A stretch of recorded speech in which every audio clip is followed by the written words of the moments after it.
Ladies and gentlemen, good morning and welcome to the final part of our intensive 3 days of meetings and for intercultural dialogue, and within the framework of Stupore and the World in Florence Heritage, Peace and Move initiative. This is a special session dedicated to a selection of universities that took part in our contest named Storytellathon 2025. We asked to students, their teacher, ONG organization to deliver an own ideal presentation of the spirit of the place of their territory. What should they highlight of the place where they are living if some friends from outside are visiting, in order to allow them to grasp the spirit of the place? And today we will have a selection of participants, and we are really glad that are here in presence. And let me also say hello to the other university that couldn't take part for visa reasons or unexpected reasons that are connected in streaming. Thank you. So let me immediately start with the first university, the Gonzaga University, USA. Gonzaga University is in Florence. And I would like to invite Ava Zuerlein.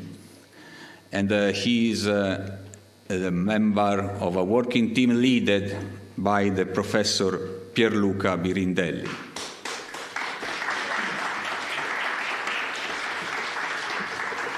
Welcome. Thank you. Welcome, Pierluca. Grazie, grazie. Grazie. So, the floor is yours. Perfect. This is... Thank you. Please. Hello, my name is Ava Zerline, and I'm currently a student at Gonzaga University in Florence. A group of my fellow students, Georgia Valère, Noah DeClotz, and Sienna Carroll, and myself are all studying abroad for the fall semester here. And throughout our 4 months, we created cultural adventures, connection through adaptability. Our project is told through adventures and storytelling. We do not concentrate on one specific place, rather our itinerary is what we did abroad. Imagine there's a Google map up here, but if you click on a pin on our Google map, you'll see a photo and a story attached to each destination. We picked a couple places that we visited abroad, both in Florence and out, and tried to find the connection between it all. In the video that will be played next, my friends and I explain what our Map Your Story Abroad experience has been about, sharing an excerpt from each story and a feeling that resonates from the place. As 20-year-olds experiencing Europe for the first time, we realized going to places like Cinque Terre and Oktoberfest might seem unexceptional and overdone. But this wasn't the case. Our journey abroad has simply been for us. The idea that we're here to learn Italian and immerse ourselves is correct. But when you are 20, you are also traveling for yourself. And the same is true for us. We didn't think of these places as a checkbox, but instead the chance to grow and explore. At the end of the day, the end of the semester, it wasn't the destinations that mattered. It was the people who explored with us, turning every step into a story.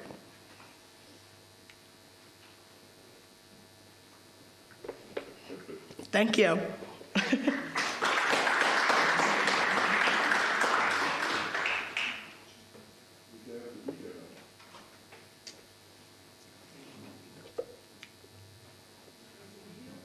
Don't even think about it. Hi, my name's Ava Zerline, and we're Gonzaga in Florence students. Over the semester, we have written about the adventures we've went on each weekend, and we've learned a lot. And throughout all of these adventures and sharing our stories with each other, we've learned a lot about ourselves and the experiences that come with being abroad. Come follow us along on our journeys. Yay! Keep going. We are a group of young American students who are always searching for new adventures. The common thread of our cultural itinerary consists of linking some of the locations we visited during our semester abroad. Our travels were very unpredictable and different from what we're used to in the United States. But in navigating these new countries, we found new connections with new people, which helped us get through every place that we explored. Our greatest moments of growth happened when we were open-minded and learned to adapt to the places that we explored. We all mapped our adventures in Florence, across Italy, and throughout all of Europe. We all chose 2 adventures and found a connection between our personal experiences and universal experiences. For each adventure, we have a title and a sentence that gets the whole theme of our story, and at the end, we say a word that evokes the feeling. My first story is Songs in the Street and Stars over Vernazza. I've never seen stars so beautiful. Out on the sea with my best and newfound friends, on the way to a small festival where they immediately gave us char markings and glasses made out of wire and lemon rinds. Joy. An improvised Italian weekend. We decided to take the news of our canceled train not as a letdown, but merely as a change of plans, and decided to grasp this weekend in Florence and explore what we have not yet seen from the city. Adjust.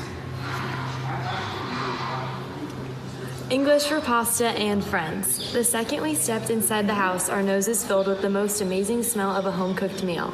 I spent an unforgettable night enjoying incredible Italian food and lively conversations about the cultural and linguistic differences between Italy and the US. Wholesome.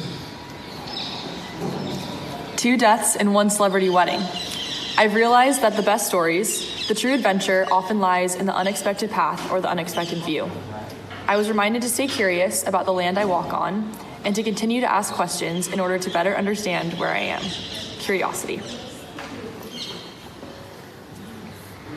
Forget the sickness, taste the love. With the chatter of my favorite people surrounding me, I forgot all about the sickness that had so brought me down just days prior. I could think about nothing but kneading, rolling, and shaping pasta while the sound of love and laughter filled the room. Don't worry, we could taste the love too. Love. Lots of pizza and a little panic. My first abroad adventure to Rio Maggiore was the perfect mix of blissful peace and pure panic. Though the trip had a hectic and stressful start, it taught us some valuable lessons about preparation, communication, and the fragility of keys, trial and error. Oktoberfest at last. After many unexpected travel issues, I finally experienced Munich's famous Oktoberfest, a vibrant tradition my grandma had spoken about for years. The joy, energy, and people around me made the long journey completely worth it. Heartwarming. I will never really leave this jazz cafe. There's a part of my consciousness that will always remain in the warmth of the red light and jazz and unique feeling in which strangers become unstrange. Warmth. Yep. Boom! Oh, wait.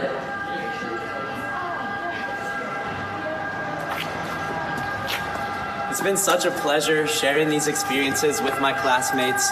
And then we've definitely noticed some through lines through all of the stories that we've shared with each other. A main key theme being adaptability. And I think that's the overarching theme that we have established for ourselves is our newfound ability to adapt in these new environments and these new countries and create authentic relationships and experiences. Thank you. Yay!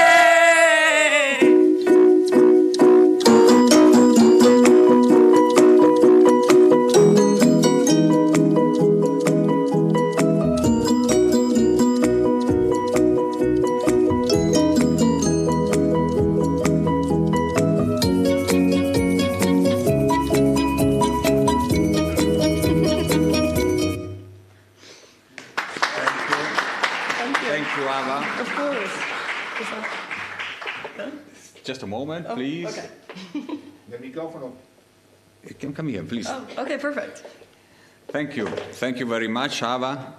I don't know if someone has some question for her and for her presentation. Okay. There is one. Oh. Please. Micro. Vieni qui.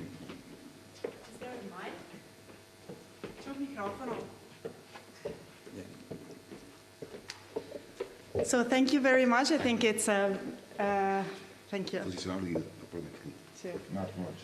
So I think it's very, very interesting to have your the testimony of such an important, let's say, temporary community of Florentines, such as American students. American students in Florence have a very great, important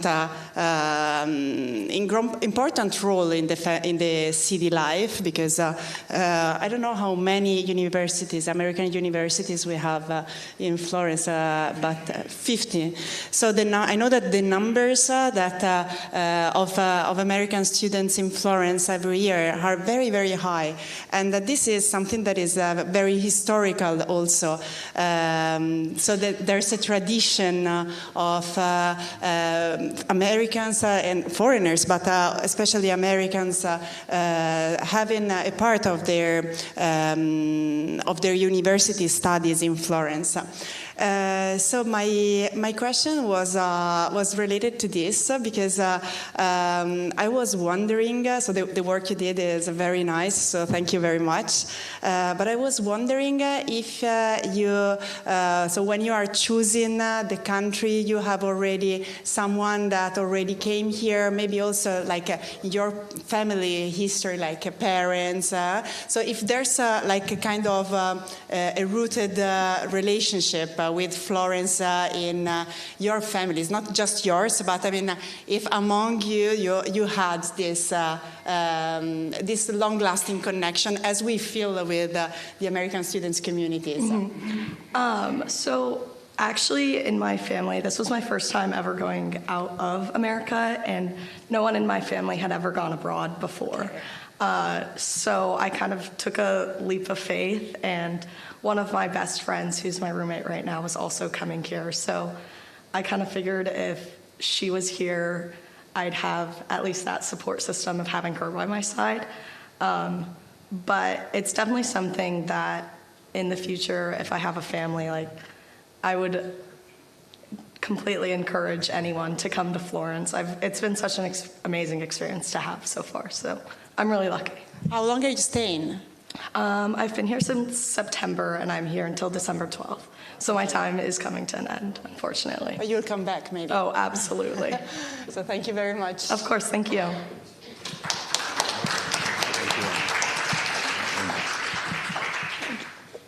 Thank you.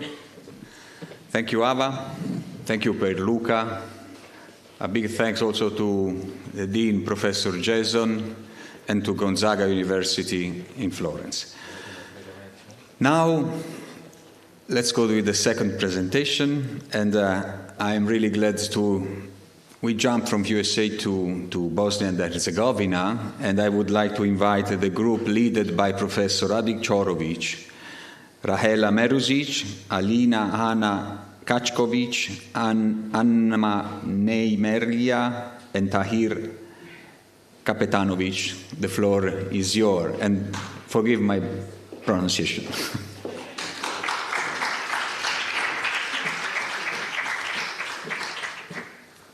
You are the speaker? All of us. The mic. Don't forget. Please.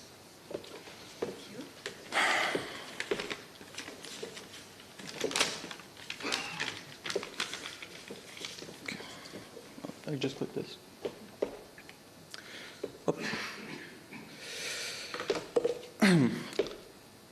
I wish to open our presentation giving sincere thanks and gratitude to the World in Florence organization and its wonderful staff who have showed us true friendship and camaraderie. When we started this presentation, and this project half a year ago, our idea was to present the simple yet overlooked beauty of our city of Mostar, its multicultural tapestry and silent glory. This soon became obsolete, as I did not want to be cliché, but give a voice to a silent testament of destruction, yet also hope. Keeping the dream of the late and great Professor Amir Pashic, who reconstructed the Mostar Bridge, strong and alive. I give the floor to my colleagues.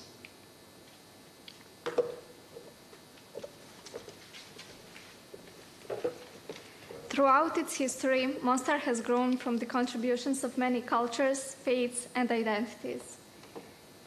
With this project, we explore how sites that were once divided can once again become spaces of connection. The itinerary map showcases the location of selected buildings from both the Ottoman and Austro-Hungarian periods, as these are the best preserved examples of Mostar's layered heritage. While the sites we chose may not be the most widely recognized, they are crucial for preserving the city's historical urban character. Based on this, the itinerary points are the Clock Tower, the Girls' High School, the Municipality Building, Razvitak Mall Complex, Land Bank Building, and Alibegovic House. To present these 6 witnesses, we have prepared a short video that will introduce Mostar and our selected locations that will help you understand our project concept. The video, please. Mostar.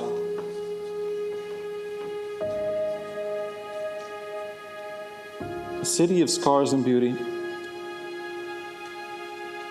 A place where ruins tell stories of war, and every restored stone whispers about hope. In this journey, we follow 6 forgotten landmarks.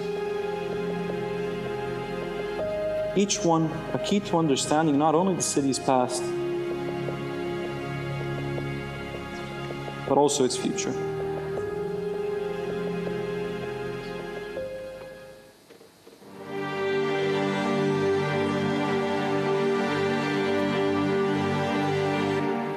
Built centuries ago to mark the rhythm of life, the clock tower once united the city's communities in a shared sense of time.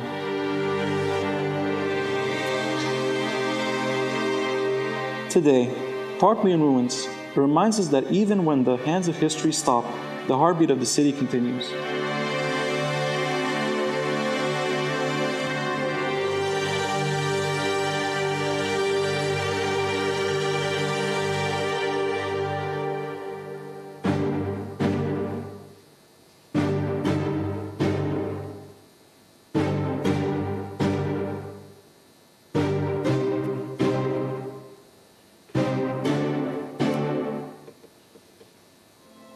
The building was once a proud institution of education and progress, a place where generations of young women prepared for the future.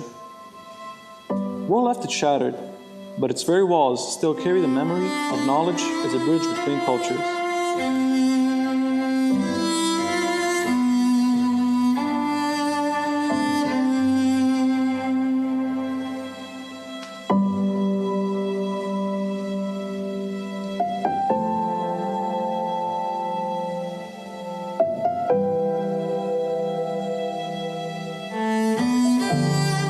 Modernist jewel of socialist Yugoslavia did not a department store symbolize prosperity in urban life. Now, an empty shell, it stands as a ghost of a consumer dreams.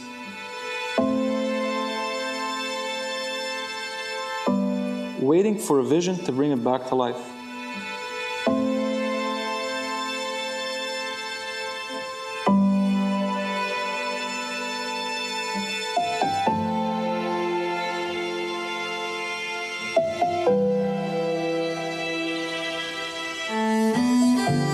Once the heart of the shopping and social gatherings, Razvitak was more than a mall.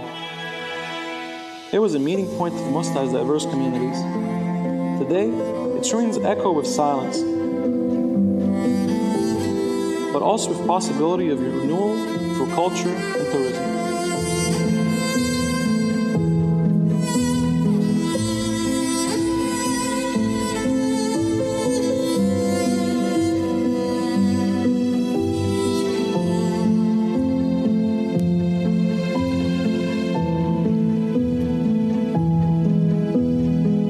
This imposing building, once a center of finance and power, now lies scattered and abandoned.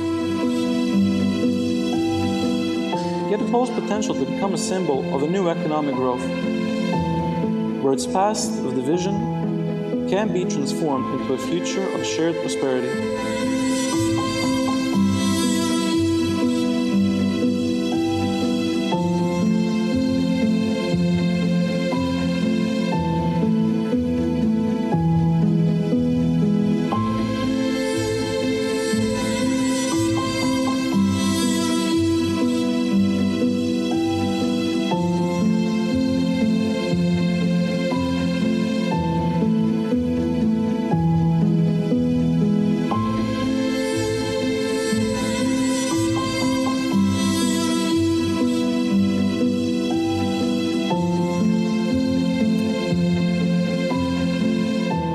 Ottoman-era mansion, once filled with life, music, and tradition, war reduced it to a broken wall.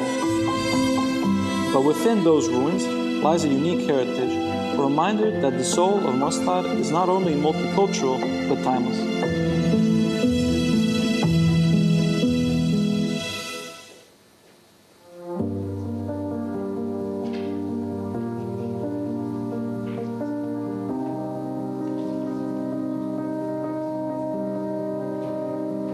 From ruins to life, from silence to voices, these places are more than stone. They are opportunities. With careful restoration and a new tourism strategy, they can heal not only the historical core of the city, but also the wounds of its people.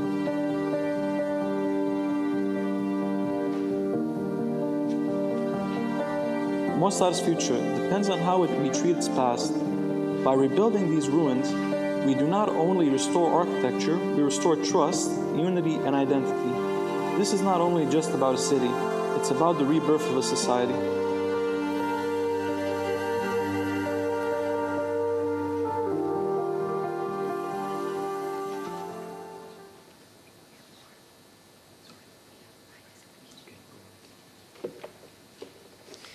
We proposed transforming one landmark into a symbol of interreligious and cultural unity, the Girls' High School, a building that has always held an important cultural role in Mostar. With its reconstruction already planned, we see an opportunity to project its original purpose toward the future by reimagining it as a shared multicultural space, bringing together different communities connected under one roof. Some of the functions would include a commercial space, sport facilities, a school, and a cultural hub. According to Reclaiming Historical Mostar by Amir Pashic, the estimated cost for the reconstruction would be about €5,260,000. Our proposal adds an additional layer to the reconstruction, transforming part of the structure into a multicultural, multi-confessional hub, a neutral space where all communities can come together and coexist. We envisioned the spatial atmosphere of this new multicultural hub around light, water, and openness, universal elements that are reinterpreted in a contemporary way. Through soft natural light, reflective surfaces, and flowing spaces, the interior becomes a calm, welcoming environment. These motifs symbolize the overlap and connection between different traditions, creating a unified space for dialogue, cultures, and communities. So, Mostar's future depends on shared spaces that foster unity and dialogue. The Girls' High School becomes a symbol of coexistence and civic life beyond tourism. So, we can see that the core objective is the architectural unification that can be seen through the unity, which is structural, and overcoming Mostar's divisions requires rebuilding tangible, common civic ground like the high school, not just restoring the old sites. Shared heritage, not shared prayer. So our focus is fostering multiculturalism through active cultural exchange, art, and dialogue, a unifying function that is explicitly neutral. And at the end, the blueprint for tolerance. This single implementable project is rooted in the region's deep history of tolerance and coexistence, transforming the girls' high school into a living model for civic trust and authentic life beyond tourism. And at the end, rebuilding Mostar means rebuilding the ties between its people. The pre-war state of the building is shown on the left side, on the left picture, while on the right side is the visualization of the imagined reconstructed building. Mostar is more than just the city. It is a symbol of communication and understanding that our differences are not what tears us apart, but a medium of mutual growth.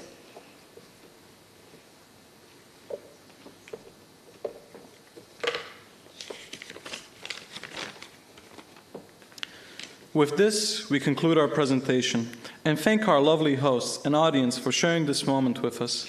Thank you.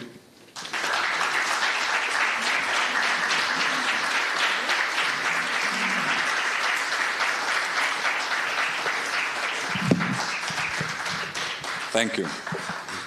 Thank you very much, dear guys and girls. Thank you, Adi, for having coordinated this splendid group. Again, some comments by the committee or question from the hall.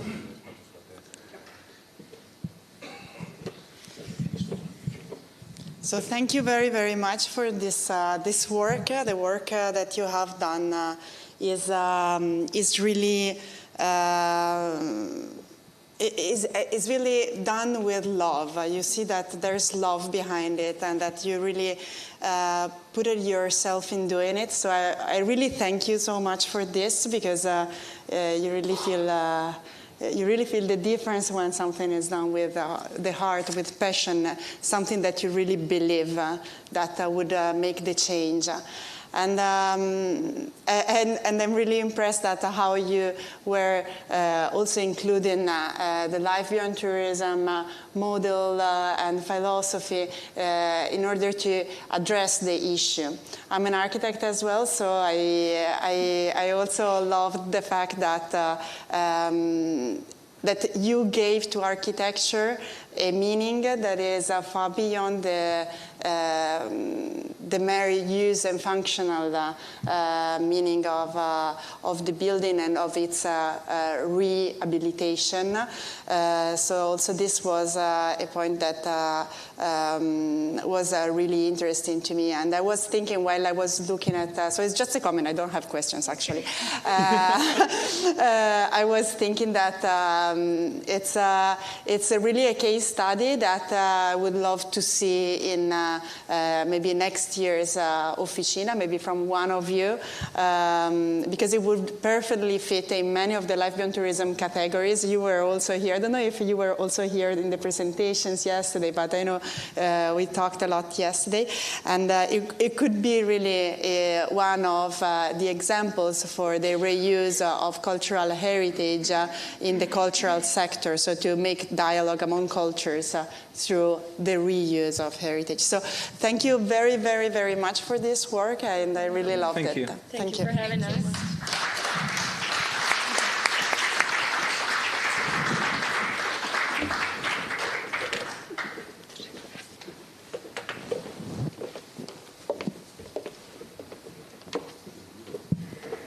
Thank you again. And now, from the Balkans, we jump to Africa, and I would like to invite Mr. Greg Bakunci from the Red Rock Initiatives to deliver his presentation. Red Rock Initiatives is an ONG working in Rwanda for promoting sustainable tourism and heritage. Dear Greg, the floor is yours.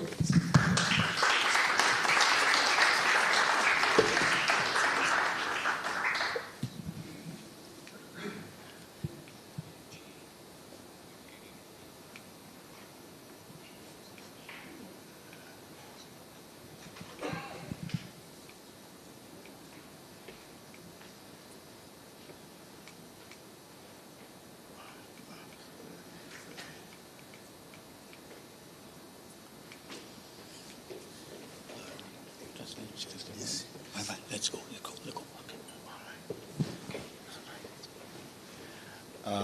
A very good morning, everybody.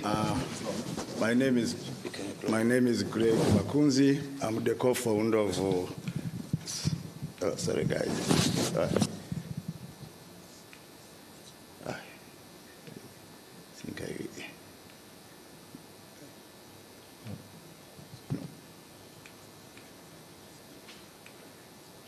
Oh, sorry.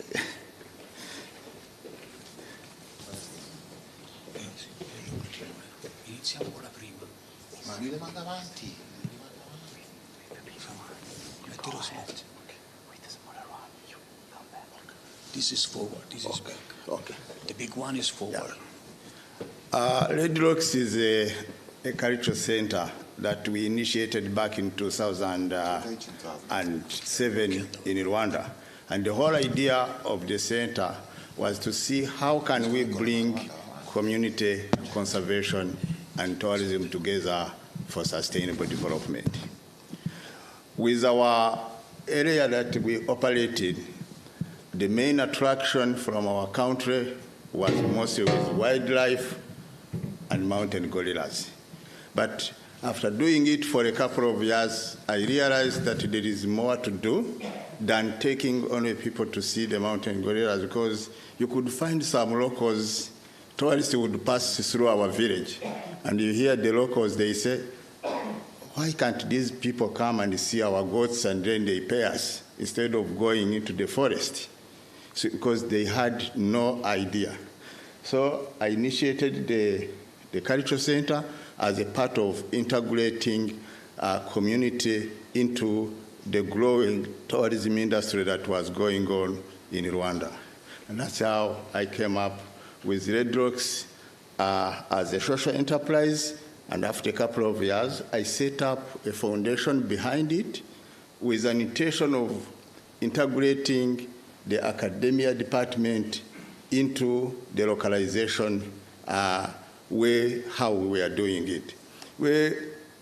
Why did we decide to bring the academia behind this? It's because we are doing this in a local way, but without knowing the right terminology that could work on a global scale.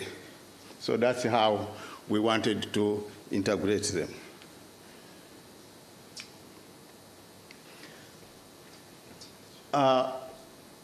Sorry, again. Our philosophy is beyond the spectre connection culture. Our goal was to create the meaningful, respectful, and mutual beneficial exchange between visitors and the guardian of the culture. But we don't only call them guardians of culture, but we also call them the guardian of biodiversity, because we are having a bunch of stuff that they need to protect. So if you only teach them about culture and you teach them about biodiversity, then they even forget about the water, as we say. Tomorrow, you're going to find that there is no interconnection. So we need also to integrate them into that.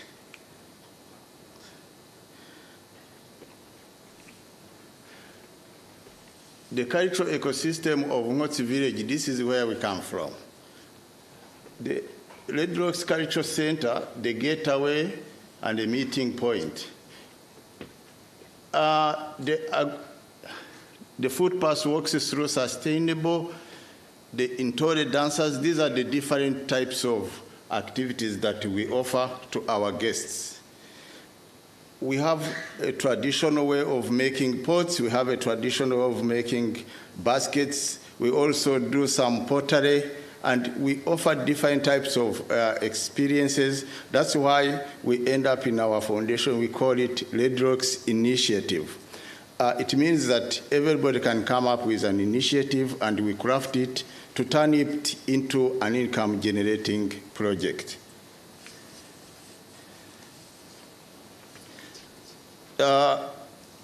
Your journey begins not with a step, but a story at Red Rocks over a glass of juice of local grown sugarcane. We set the stage. Activity, a short introduction briefing of the history on the region, the significance of the activities you will see, and the key Kinyarwanda process of greetings, culture, principles and applied preparation, the contest. We ensure visitors are informed and respectful participate, not just passive spectacle.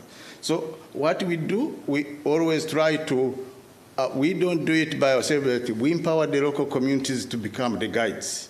Most of the women that you can see there, they are the guides. And one thing I have to tell you, they didn't even go to school, but they can speak different languages. At least they speak a little bit of, let's say, Italian, Spanish, Swahili, Kinyarwanda, so they mix them. So this also makes people feel at home, especially when you come to a country and you hear someone greeting you in like our language. When we say, in the morning, we say, Amakuru means good morning. So that means everybody can understand that at least you speak Kinyarwanda. Welcome to village. Welcome to Mhotsi village in Nyachinama, the heart of the hills and cultural itinerary of Mhotsi. From Red Rocks to the home fire, authentic Rwandan experience presented by myself.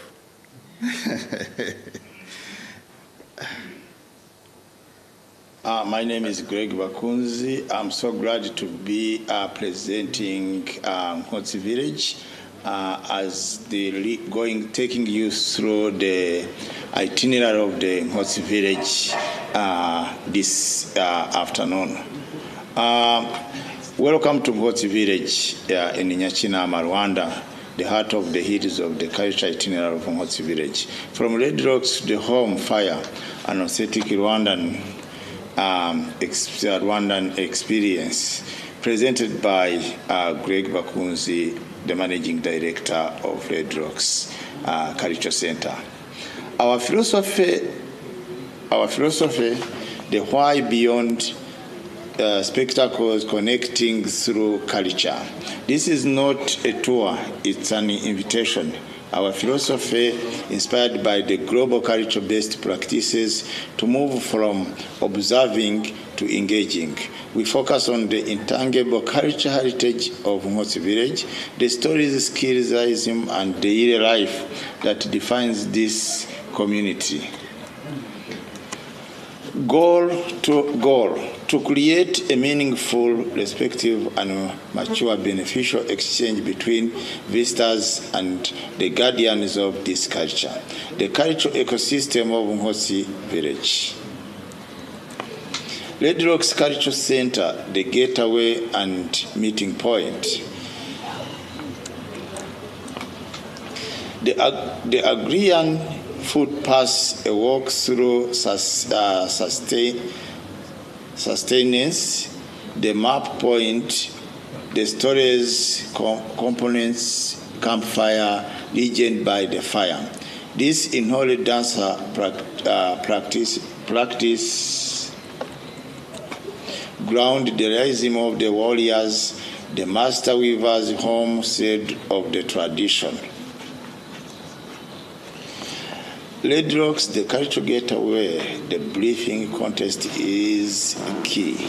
Your journey begins not with a step back, but with a story at Red Rocks over a glass of juice or a local grown sugar cane, we set the stage activity, a short interactive briefing on the history of the region, the significance of the activities you will see, and key Kinyarwanda of greetings, cultural principles, applied preparations, and contests. We ensure visitors are informed and respective participants, not just passive spectacles.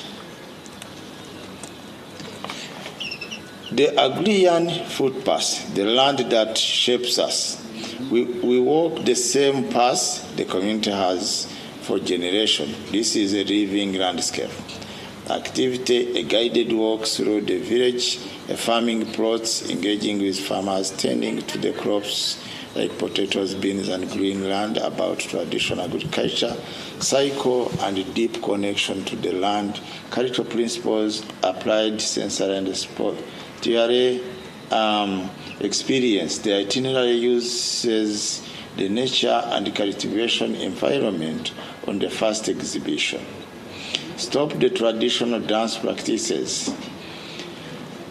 The heritage witnesses the power and grace of the inherent dancers that tell the stories of the heroism and community values. But here, you see it in aesthetic contest, practice activities, visit a local practice session, observe the religious training of younger dancers, be invited to learn a basic step of creating a moment of a shared effort and laugh.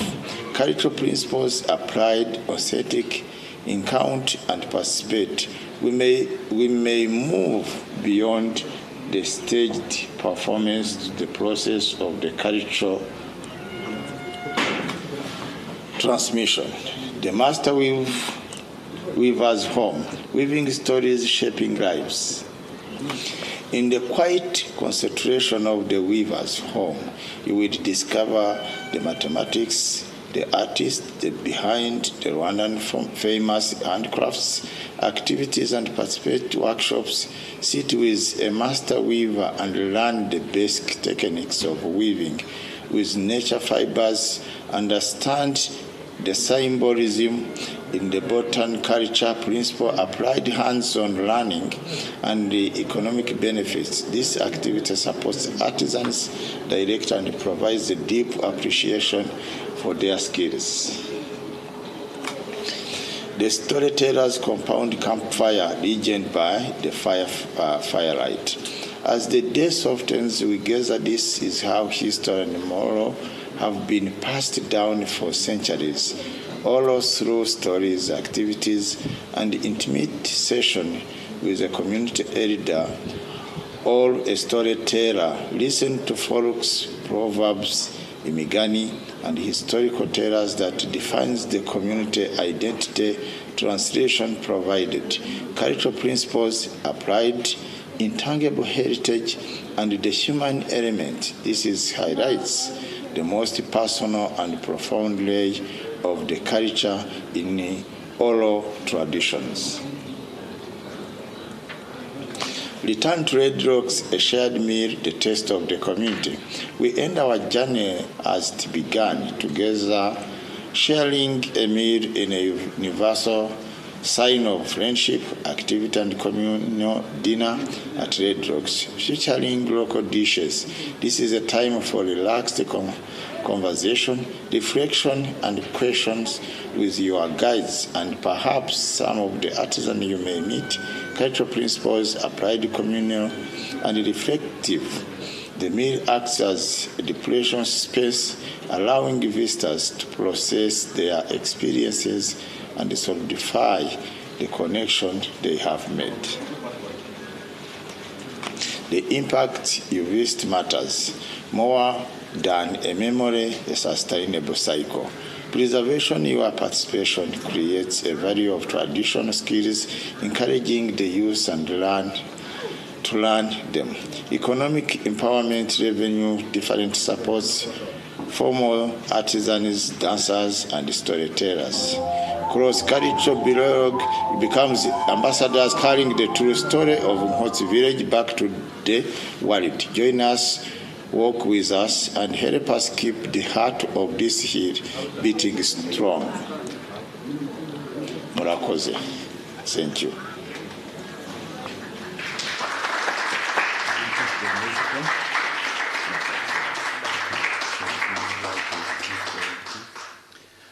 Thanks very much for everybody. And if you have any question, I would like to answer some of your questions.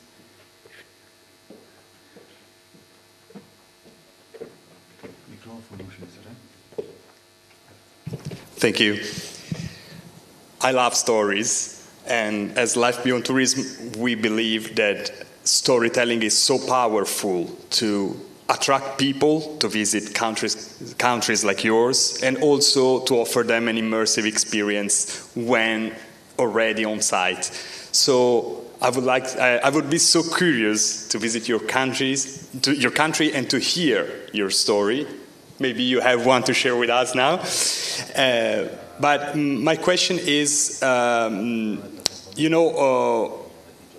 we learn, you have stories for us when we are already in your countries, but we also strongly believe that it's important to let visitors know there are stories to learn before they book their travel, because this is a way to attract them to your countries. So I would like also to know if you have already any program, any marketing or communication activities to let other countries know we have wonderful story, come and learn them with us. And maybe you want to share one with us now. Thank you. Thanks very much for your question. Every country, every continent has got a story to tell.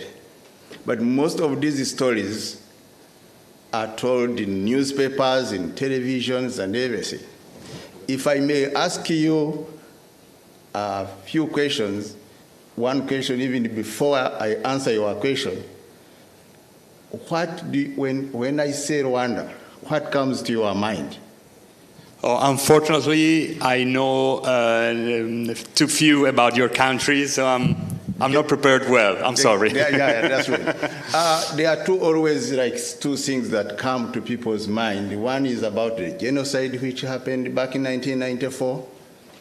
That's a story, definitely, and the gorillas. But there is more than that, and that's why I came up with Red Rocks as an intercultural exchange center, so that people can be able to exchange more than the past, but they also share their experiences. I know when we started, we were looking into how can the communities tell their stories? How can we be able to tell our stories rather than putting them in the newspaper where someone comes in, takes a picture and polish it, then the newspaper goes in a negative way. But there is more to see than the gorillas, the history, but through the culture. And this culture doesn't need anything to be polished. It's a story which is told by the community. It's the meal that is offered by the local communities. So we do home host dinners. So where tourists can go and have a dinner in a family. Since we started with this one community center, we are now running 11 community centers. So that's a success, and that's a passion of it. So the more centers we are going to have in the country, the more stories are going to be told in different parts of the country. Thank you. Thank you. I would like to take this moment as the first person who have come to, I've been invited by the foundation, and I thought maybe I should bring a present to the foundation from the entire team of Red Rocks. So I would like to invite the president of the foundation to come in front here, and I handle the presentation.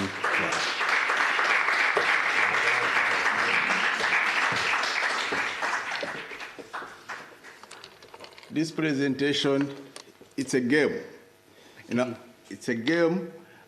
It's in the form of a music. It's not a music, but we call it, it's like, it means mind. So it's a game that has got some seeds in it. These seeds, sometimes we use them for bracelets, our communities, but you find people playing this. It needs a quick mathematics.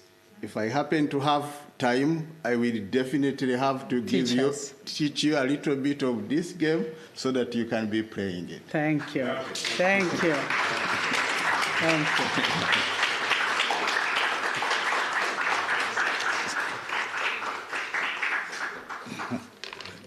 Grazie.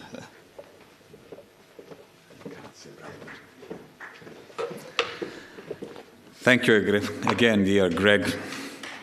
And now we come back to Europe.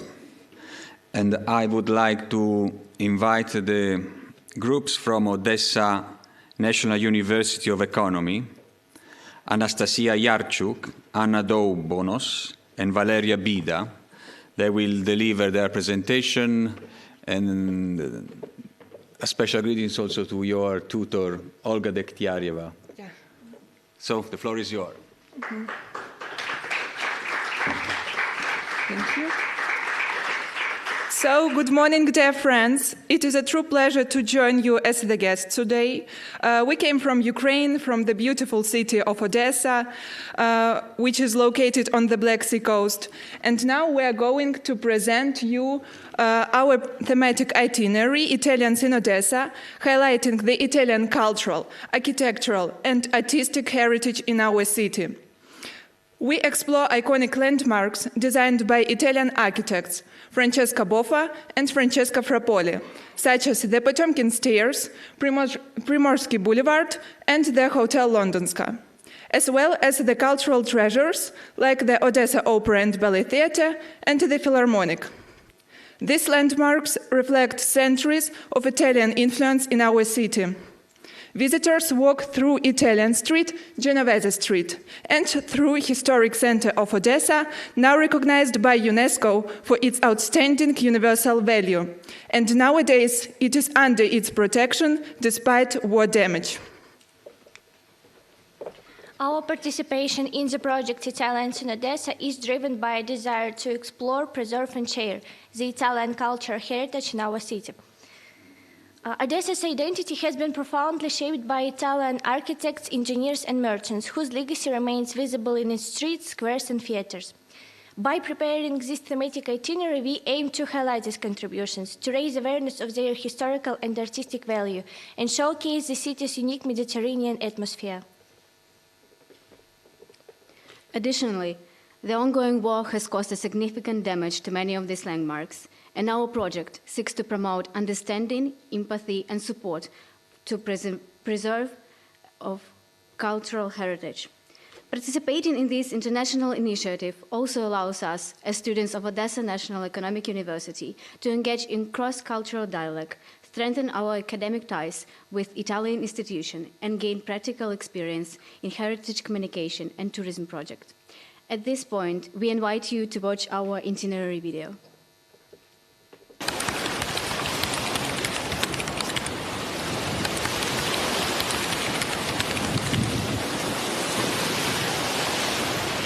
Ciao! Benvenuti a Odessa! Saluti da Odessa! We're a team of students from Odessa National Economic University. We are so glad to be involved in project The World in Florence. Today we are preparing our itinerary, Italians in Odessa, to show what culture, heritage Italians left in our city. Welcome to our amazing city!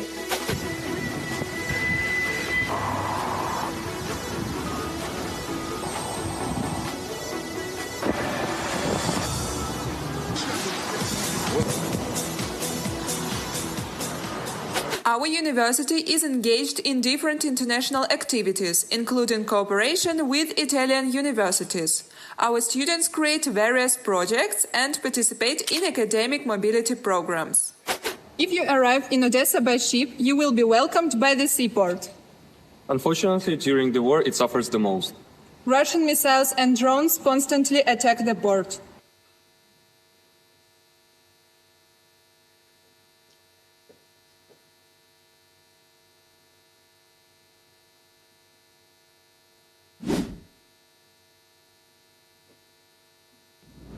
Right now, we're at the Potemkin Stairs, created by the Italian architect Francesco Boffa. Francesco Boffa came to Odessa from Sardinia around 1819. He served as the city's architect of Odessa from 1822 to 1839 and left a significant mark on the city's architecture. More than 30 buildings were built according to his designs. Potemkin Stairs was built in 1842 and consists of 192 steps. So now let's go upstairs. Let's go.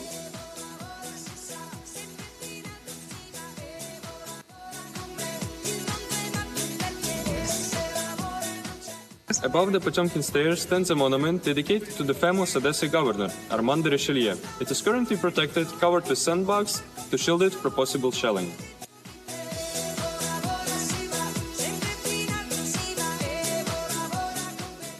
Now we're going along the Primorsky Boulevard, which is also a creation of architect Francesco Boffa.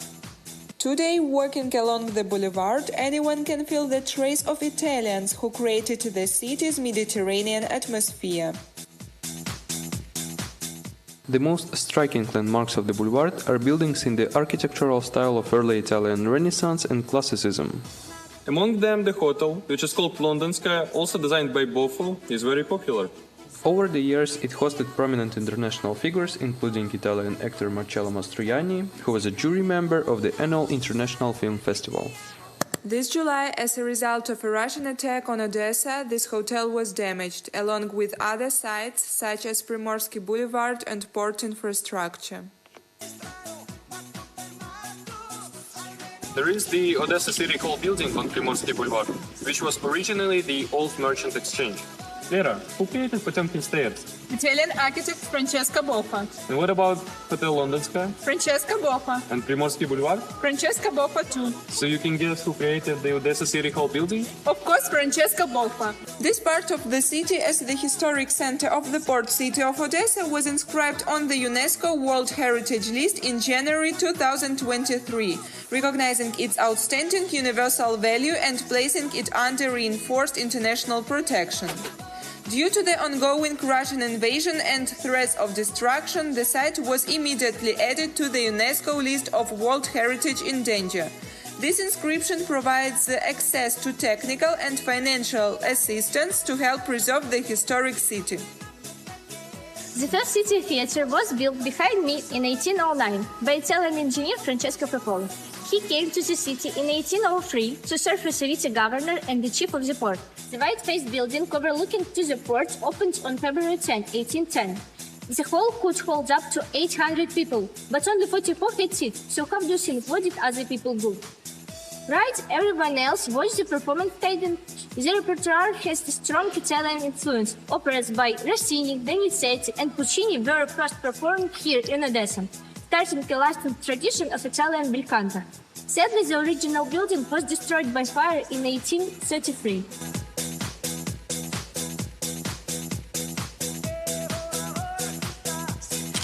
The next stop on our tour is a street that has been known as an Italian street. European motifs seem to float in the air here. The road itself is made out of Italian cobblestone. For a long time, street remained center of a business activity, attracting overseas merchants and bankers. But the most cherished guests of Odessa were architects and builders who left their unique mark here. Directly opposite Philharmonics rises famous Bristol Hotel. Since its opening, it has been and remains the most luxurious hotel of Odessa. Its front adorned with elements of Baroque and Renaissance, reminding wealthy European capitals. On January 31st of 2025, as a result of a Russian missile attack on Odessa, the buildings standing opposite each other were severely damaged. This is Philharmonics and this is Bristol. But unfortunately, residents and visitors of the city cannot fully admire these two masterpieces. The main spiritual and architectural landmark of this street is the Odessa Philharmonic. The architect chose the style of Venetian Gothic. The creator thought to give it features similar to Doge Palace in Venice. A special atmosphere is an Italian courtyard, giving the impression of being somewhere in Florence or Venice. We also want to express our sincere gratitude for your contribution to reconstruction of Odessa after the war. Right now, we are at the Transfiguration Cathedral, which received a significant support from Italy after Russian missile strike. Italy provides substantial funding as a part of an agreement with UNESCO.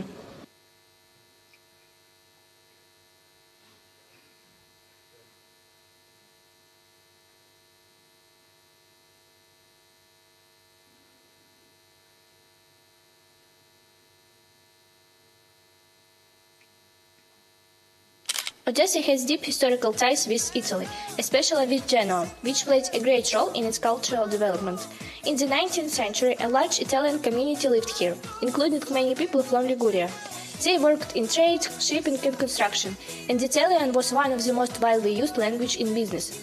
Behind me there is Ginevra Street. This is the main street of the Arcadia district. It was named after Odessa's sister city, Genoa. In return, in Genoa appears street via Odessa.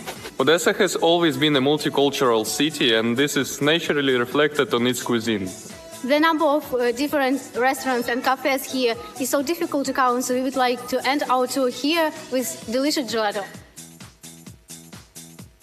Grazie Firenze! Thank you for an opportunity to join the International Festival and to share our culture and history. Thank you for sharing this itinerary with us. Hope you have enjoyed it. And we are looking forward to seeing you in our beautiful city. Ciao! Hello everyone! Greetings from the beautiful city of Odessa. I truly wish I could be there with my team in Florence today, sharing this moment in person, but unfortunately, due to circumstances, I wasn't able to travel and join them on site. We hope you enjoyed our video and got a little taste of this place feels like.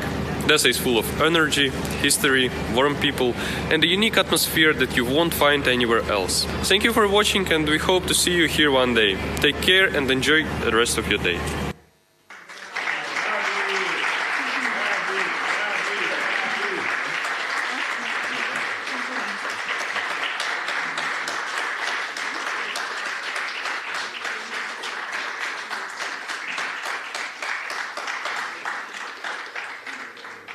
Italians in Odessa itinerary is designed to be flexible, engaging, and emotionally immersive, allowing participants to experience city Italian heritage both physically and narratively. Visitors can be led by a train guide or take a digital iterative guide featuring maps, photos, before and after images of war-damaged locations, war recording, and suggested walking routes. QR codes placed at key locations could provide additional information, such as mini documentaries or historical renovations. Culture can unite people even in difficult times. The support that many countries and UNESCO give to Odessa proves that international cooperation truly matters. By working together, we can save important monuments and memories. Protecting this heritage means protecting our identity. It also means keeping alive the stories of those who shaped our city. As students, we believe it's our responsibility to share the history with the world. We hope that peace will return and allow Odessa to grow and flourish again. Through our itinerary Italians in Odessa, we celebrate deep ties between Italy and our city. We also honor the resilience of cultural heritage in times of war. As the representatives of the country which is in war, we also want to emphasize a message from Florence. Culture and heritage isn't just what we protect, but what we use to build bridges and to secure sustainable and peaceful future. By uniting as a global community and honoring our shared culture and heritage, we can strengthen the bonds between nations and move closer to ending war and building lasting peace. Grazie Firenze. Thank you for the opportunity to participate in this International Festival of Culture and Memory. Thank you.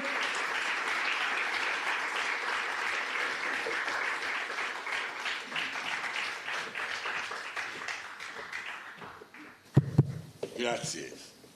Thank you Grazie. so much. C'è Olga. See, Olga is there, but she is too Olga, humble and shy. Come on, please, Olga.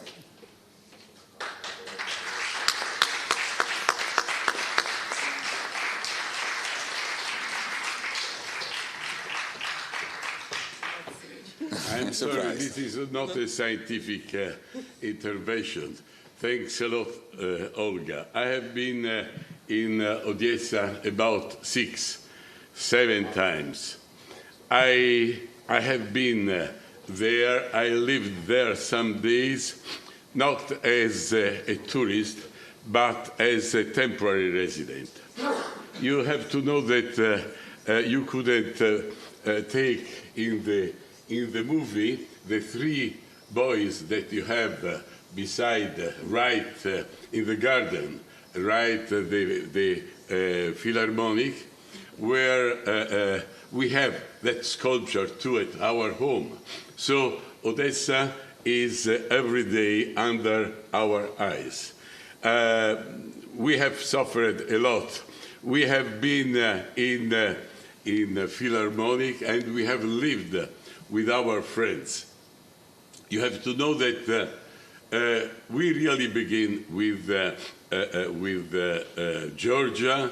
Later we have gone on with Poland, but Ukraine and Odessa was the first place where we deeply put our roots. The hymn of the foundation is, as you already have known, is from Odessa. Alexander Rubenko, prorector of the Academy, now he passed away, was the composer, and Larissa Lissovskaya was the writer of the text. So if you can find her, please tell to her that she is anytime in our heart. We have been in London, building London Hotel, and I told you that I learned the song Sono un Italiano, Italiano vero, in Odessa. You see, I learned that song in Odessa. So just to say and to understand how long is our friendship. And also at home we have had a dinner in Lantukov's house with Larissa and Olga, his daughter. So I was moved to look at this your movie, this your very nice movie. You are very clever. Thanks a lot, Olga. Thank you very much. Thanks a lot. Grazie. Grazie. Grazie.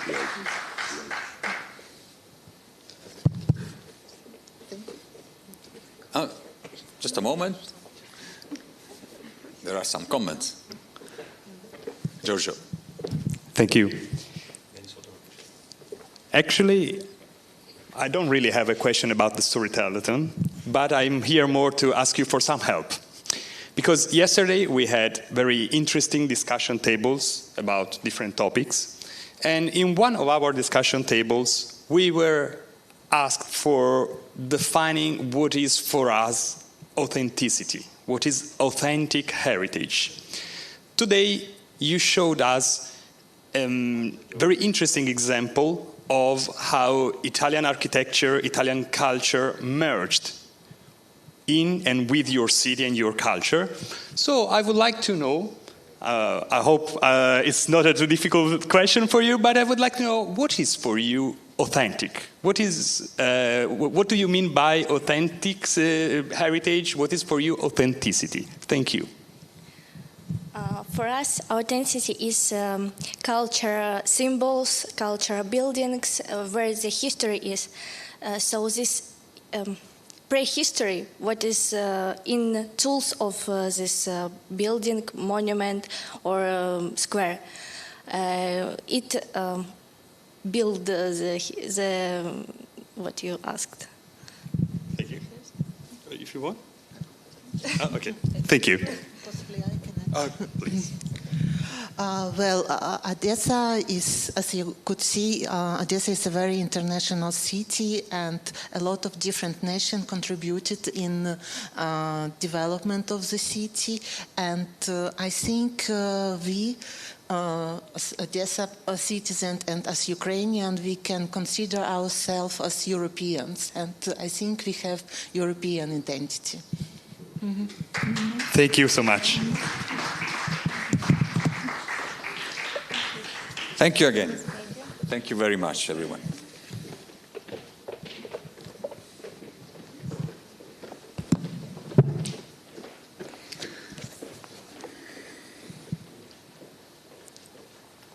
And And now from Europe, from Ukraine, we jump to Far East. And I am delighted to invite Chung University of Medical Technology in Taiwan with Miss Li Yi Ru and Wang Pi Yu. Welcome. And continue our worldwide excursion through itineraries created by your university. Please, the floor is yours.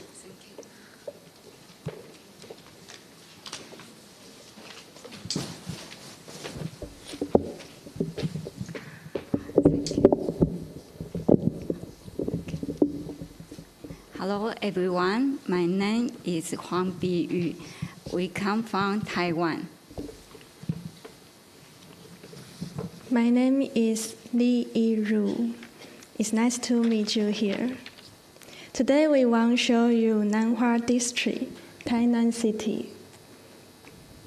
Nanhua is a beautiful land kissed by the gods, blended with abundant natural resources, diverse historical and religious culture, and rich agricultural products. Let's watch the video.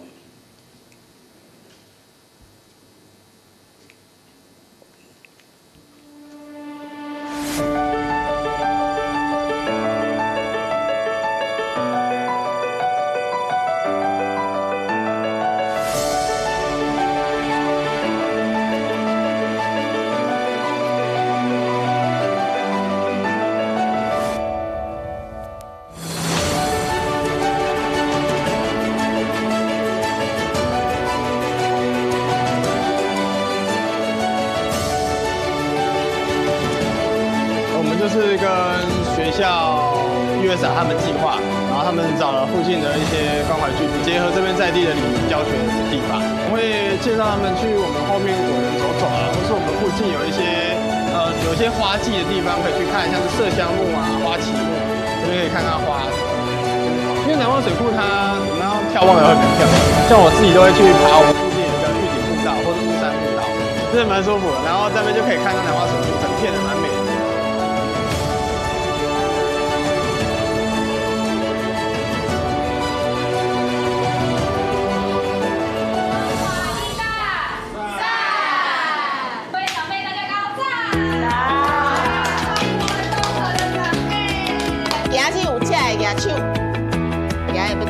要跟大家介绍的，好，所以我们想要这样子健康，那得爱什么？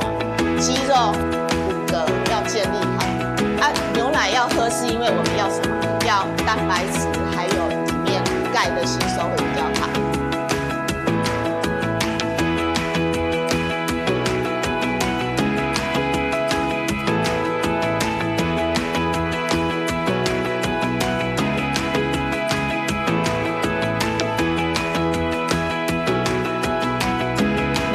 除了这样子直接喝，还有什么喝法？来，好，牛奶有没有办法再变其他的花样？有没有 DNA 5来，来试看看。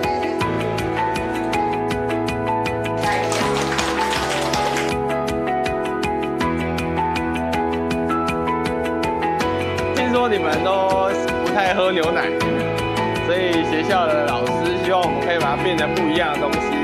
可以把它变成好吃的牛奶，让你们愿意吃的。所以湾子是成功会让这牛奶冰淇淋。它用蛋白质是因为它可以让冰淇淋变绵密，它可以隔热味。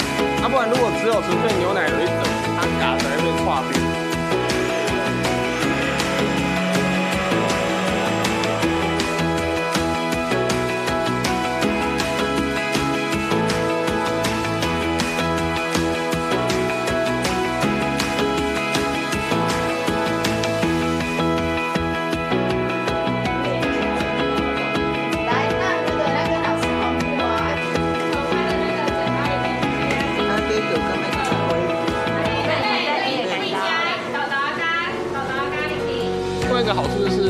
现说水果它本身颜色是蛮漂亮，然后如果再结合到这种意式冰淇淋，它整个不需要加色素，不需要加香精，它其实就可以弄出一个蛮好吃的又蛮漂亮的一个冰品。意大利他们公定的意式冰淇淋脂肪量在8%以下，所以我觉得相对来说，对于在吃甜点的过程中，它的热量可能会，它负担可能会相对比较小。我今天就是希望长辈可以补充一些蛋白质、钙质，然后多喝牛奶。那因为长辈他们对于单纯的牛奶兴趣比较没那么大，我们就结合我们的意式冰淇淋，把它做成牛奶的意式冰淇淋。今天看他们都吃得蛮开心的，蛮高兴的。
And the scenery of Nanhua depicted in the video are Nanhua Resource,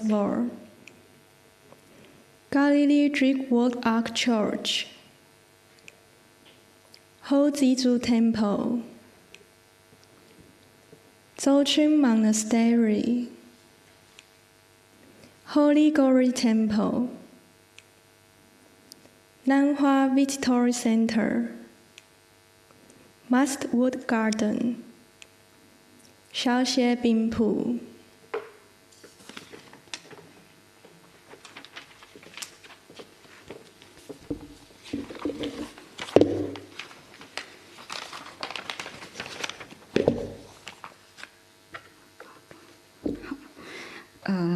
They highlight Nanhua's beauty and improve residents' quality of life.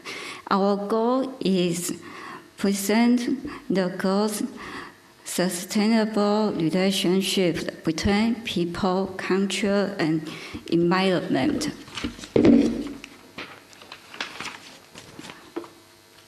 For example, Xiaoxie Ice Shop, and we call Xiaoxie Bingpu also.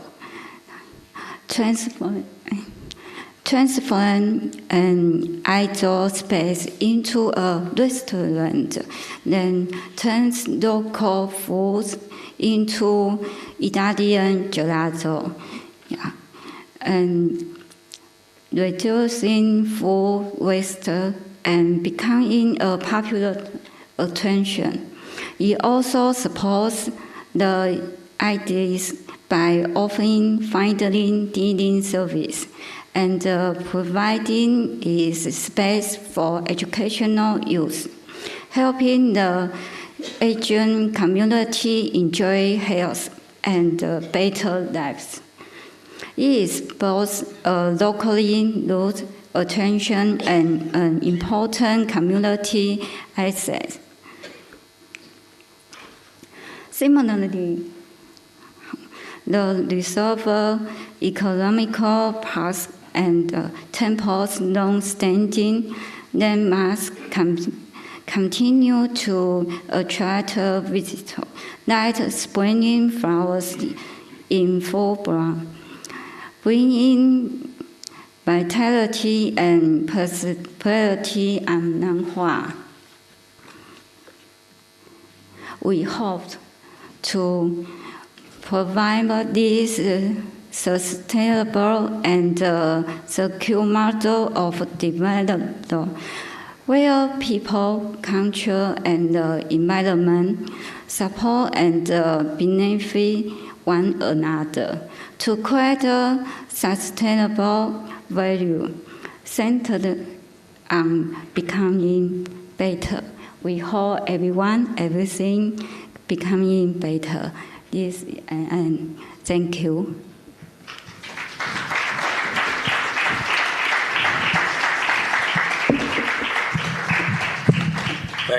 Thank you very much. Thank you. Some comments, Corinna?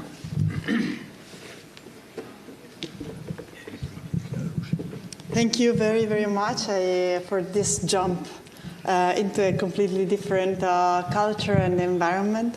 I'm personally very interested into food systems and been working a lot with that and their impact on the local culture and so their relationship with the local culture and their impact on the health of people. So it was very interesting to see how you represented a specific case in Hanwha region and its relationship with the beautiful natural environment that is part of your heritage from a multitude points of view. So from what you eat until the way you live a territory.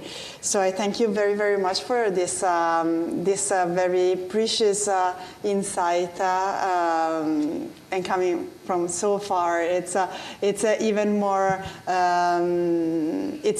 challenging because it's also creating a connection in terms also of representation in a different manner of your heritage, your natural heritage, and your intangible heritage related to it. So thank you very much. Thank you.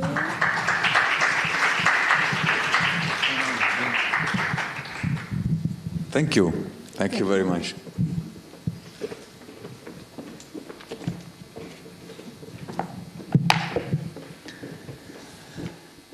Well, now we come back to Italy and Florence.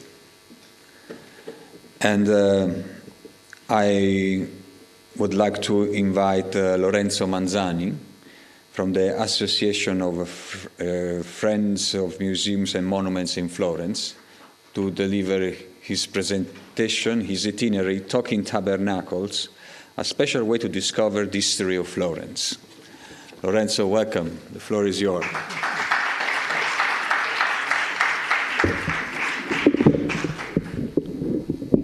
Good morning to everybody. Thanks for the invitation to this wonderful festival. I'm a member of the Comitato per il decoro ed il restauro dei tabernacoli, a special committee inside Amici dei Musei e dei Monumenti Fiorentini Association. We work about Florentine road tabernacles. We restore tabernacles, which are a particular kind of artworks that you can see along the streets, at the crossroads, street corners in Florence. We can see the map of Florence. Se possiamo proiettare la mappa. Ecco, this is the map of Florence. In the center, you see the... We are here, the auditorium. Ah, okay, okay. In the center, the cathedral with the Brunelleschi's dome and the baptistry, not far from this auditorium. In my video, after a short introduction, then the itinerary starts in the eastern part of the historic center of Florence. You see on the right, number 1, Borgo la Croce. Then the itinerary continues, number 2, Sant'Ambrogio, with the church and the tabernacle of St. Ambrose. Then we follow the red line, the third stage, Folco Portinari. In Via Folco Portinari, there is a nice tabernacle just in front of the headquarters of our association, Amici Musei. Then we go in San Lorenzo Quarter with the monumental tabernacle of the Fonticine. The itinerary ends in Santa Maria Novella area with the Basilica of Santa Maria Novella, the main railway station of Florence, and the big tabernacle of Santa Maria Novella. In the end of my video, there is also a little final surprise. So let's watch the video. It's an artisanal video. I didn't have professional instruments, so I'm sorry for the quality. I hope it will be good. In Florence, there are many artistic monuments, famous all over the world. But there are also several rude tabernacles, realized at crossroads, street corners, or along pilgrimage routes. Rude tabernacles were reference points, but also spiritual comfort images for pilgrims, wayfarers, everyone who walked along these streets.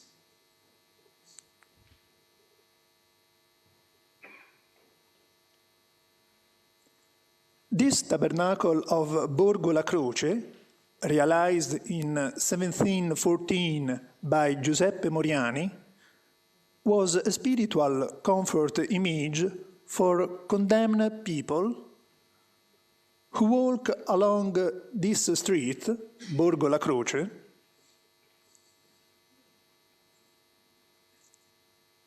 stopped at this tabernacle and watched this religious image,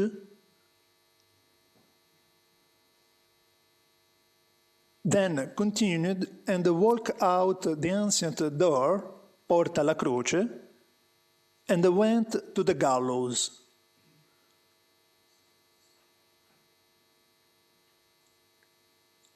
Borgo La Croce ends in Piazza Sant'Ambrogio, in Sant'Ambrogio Quarter, which is a very popular zone of Florence, with an important food market, many shops, restaurants, pubs. This square is also a meeting point for many people, especially young boys and girls, university students. You see the church of Sant'Ambrogio and a very particular kind of tabernacle.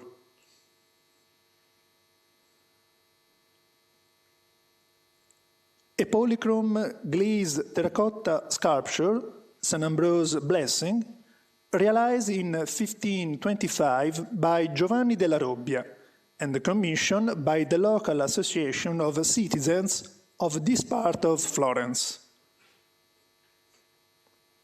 This tabernacle and the church remember that St. Ambrose, an important Milan bishop, stayed here in this zone when he came in Florence at the end of the 4th century. Many rude tabernacles were realized in occasion of pestilences or illnesses to invoke or to thank God, Madonna, and the saints for the end of the pestilence or the illness, like this tabernacle in Via Folco Portinari, realized in the beginning of 17th century by Matteo Rosselli. You see the Serena stone cornice with these little angels, cherubs, and this painting, Madonna with the child with his right hand is blessing.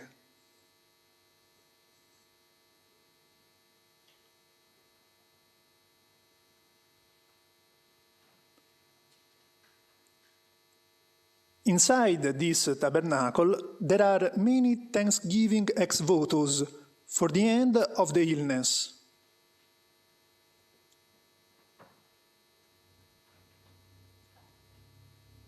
And under the cornice, there is also the crutch, which is the Santa Maria Nuova Hospital emblem. In fact, this tabernacle is on this wall, this building. That was the original ancient part of Santa Maria Nuova Hospital. Today the hospital is over there. And here, behind this wall, there is a public library with an important cultural center. Santa Maria Nuova Hospital was founded by Folco Portinari at the end of the 13th century. Folco Portinari was Beatrice's father. Beatrice was the beloved woman of Dante Alighieri.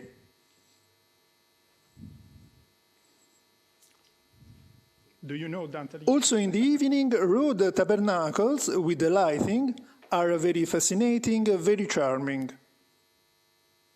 This is one of the biggest and the most important tabernacles in Florence, named Tabernacle of the Fonticine. Fonticine, in Italian language, means these little water fountains. You see the water comes out from these 7 little cherubs' heads in marble.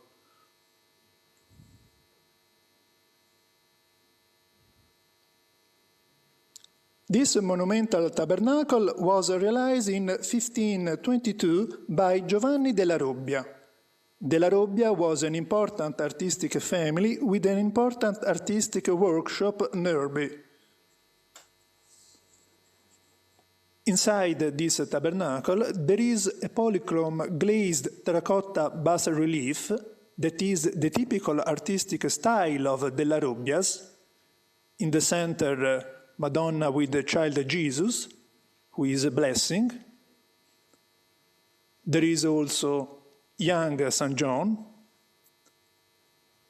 and other saints, such as San Lorenzo, because we are in San Lorenzo quarter, and the Basilica of San Lorenzo is not far from here.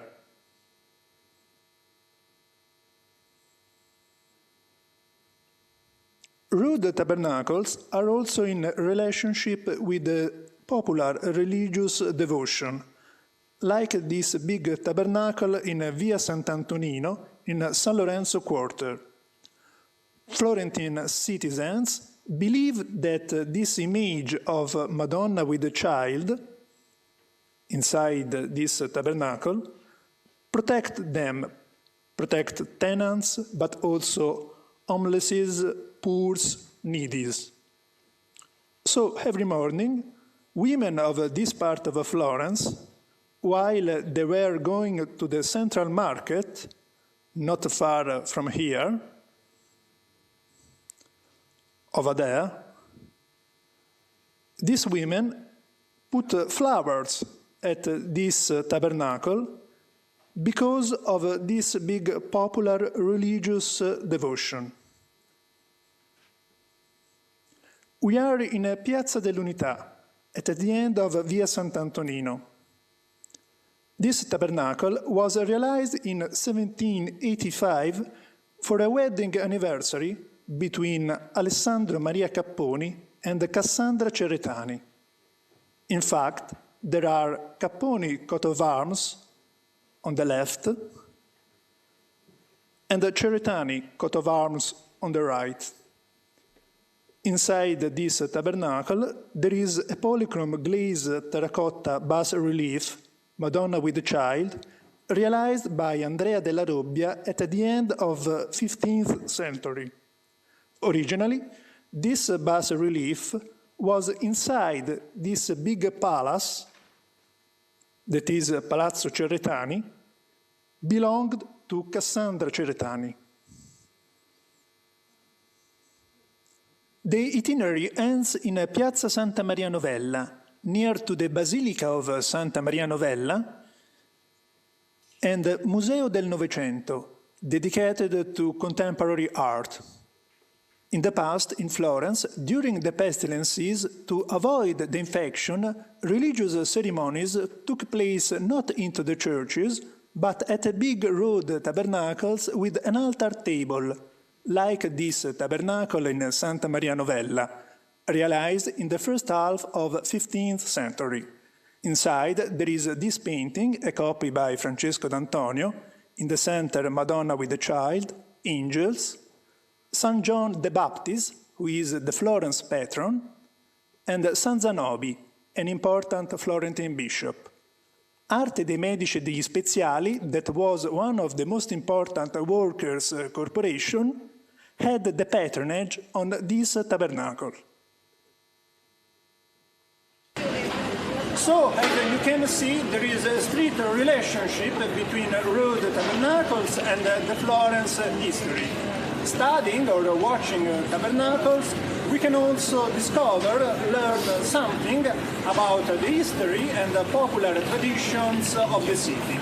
Today, with the Talking Places project, it's easy to have art historical information about road tabernacles, which are a very interesting cultural heritage to discover Florence.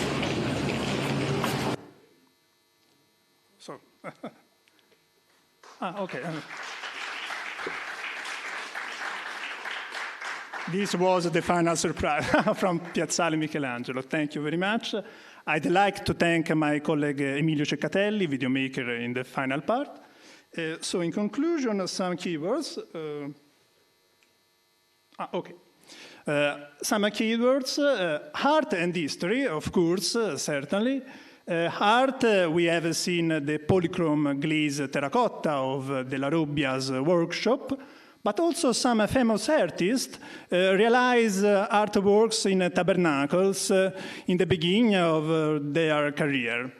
History, studying tabernacles, we can learn also something about the history of the city of Florence. Popular traditions and religious devotion. In fact, road tabernacles have a double nature.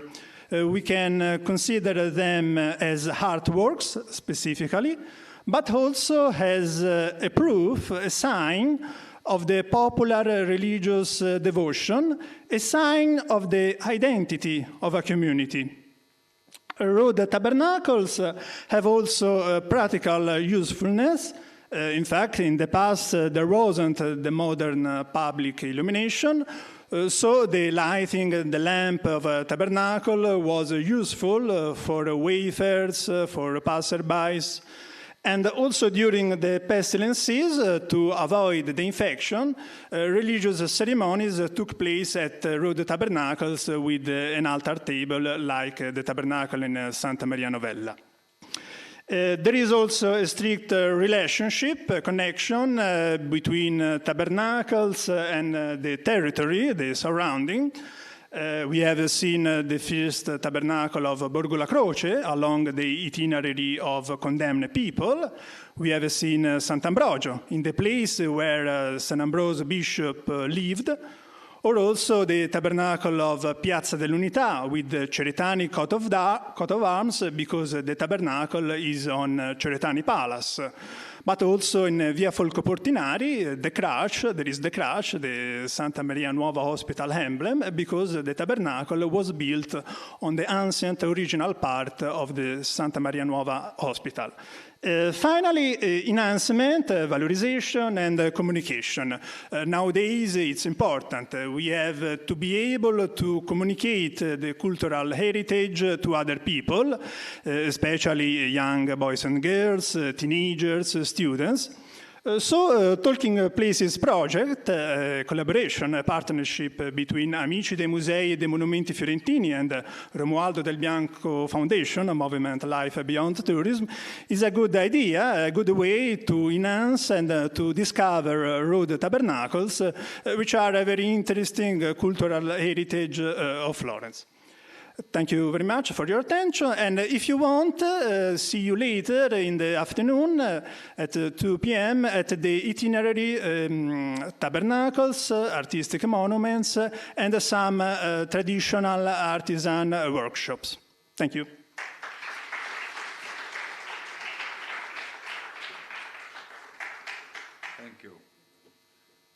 you very much, dear Lorenzo. Corinna.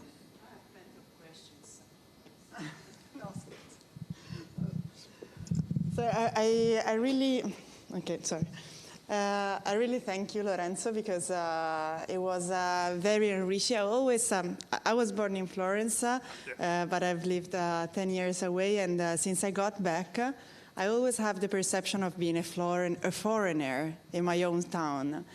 Because Florence has such an overlay of histories that are one above the other, that being able to know and to tell all these stories is very, very important. And what you are doing is an amazing work. So thank you very much and congratulations. It's something that is able to be passed on. And I double invite everyone to join the itinerary of this afternoon, because it's really something that otherwise you miss, because your eyes sometimes is not able to get all these little things, but that have really an importance in the community identity.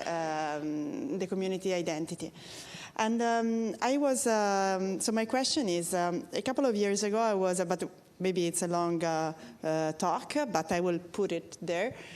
Because a couple of years ago I was working for the structural plan of the city of Prato. That is a city like 20 kilometers far from Florence, and that developed also in the medieval time. So it's a parallel city, let's say, in the history of Florence, but with a very different identity. And there, tabernacles are present, but not as in Florence,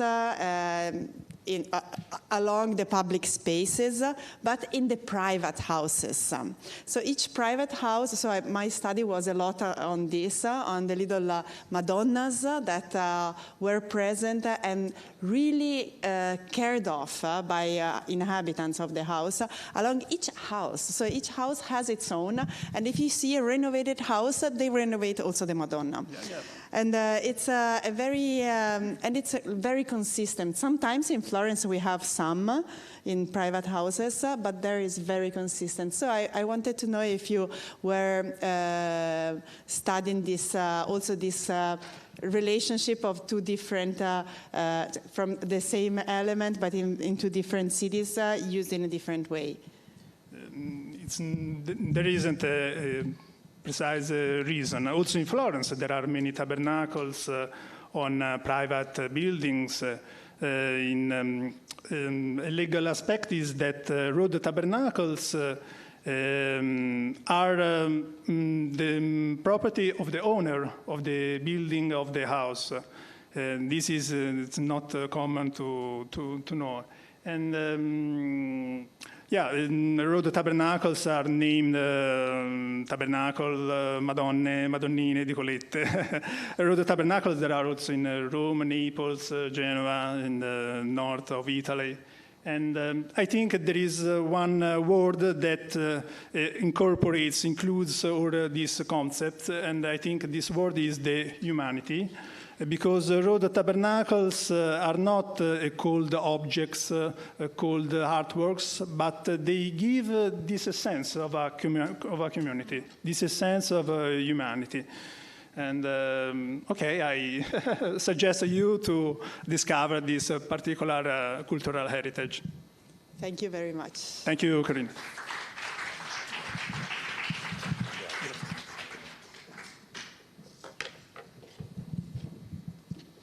Thank you again, Lorenzo.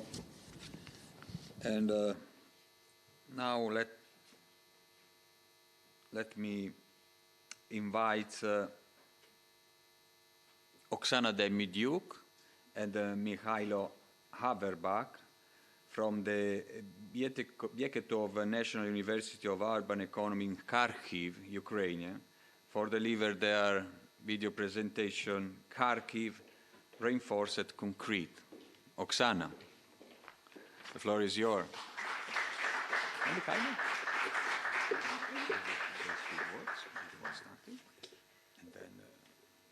okay. No, quello non serve a niente, non serve a niente. Il video lo mando io. The video, presentation, no, the video, you say a few words, I would like to present the cultural route, Kharkiv Reinforced Concrete, Stories of a City and its Resilience. The logo, thank you.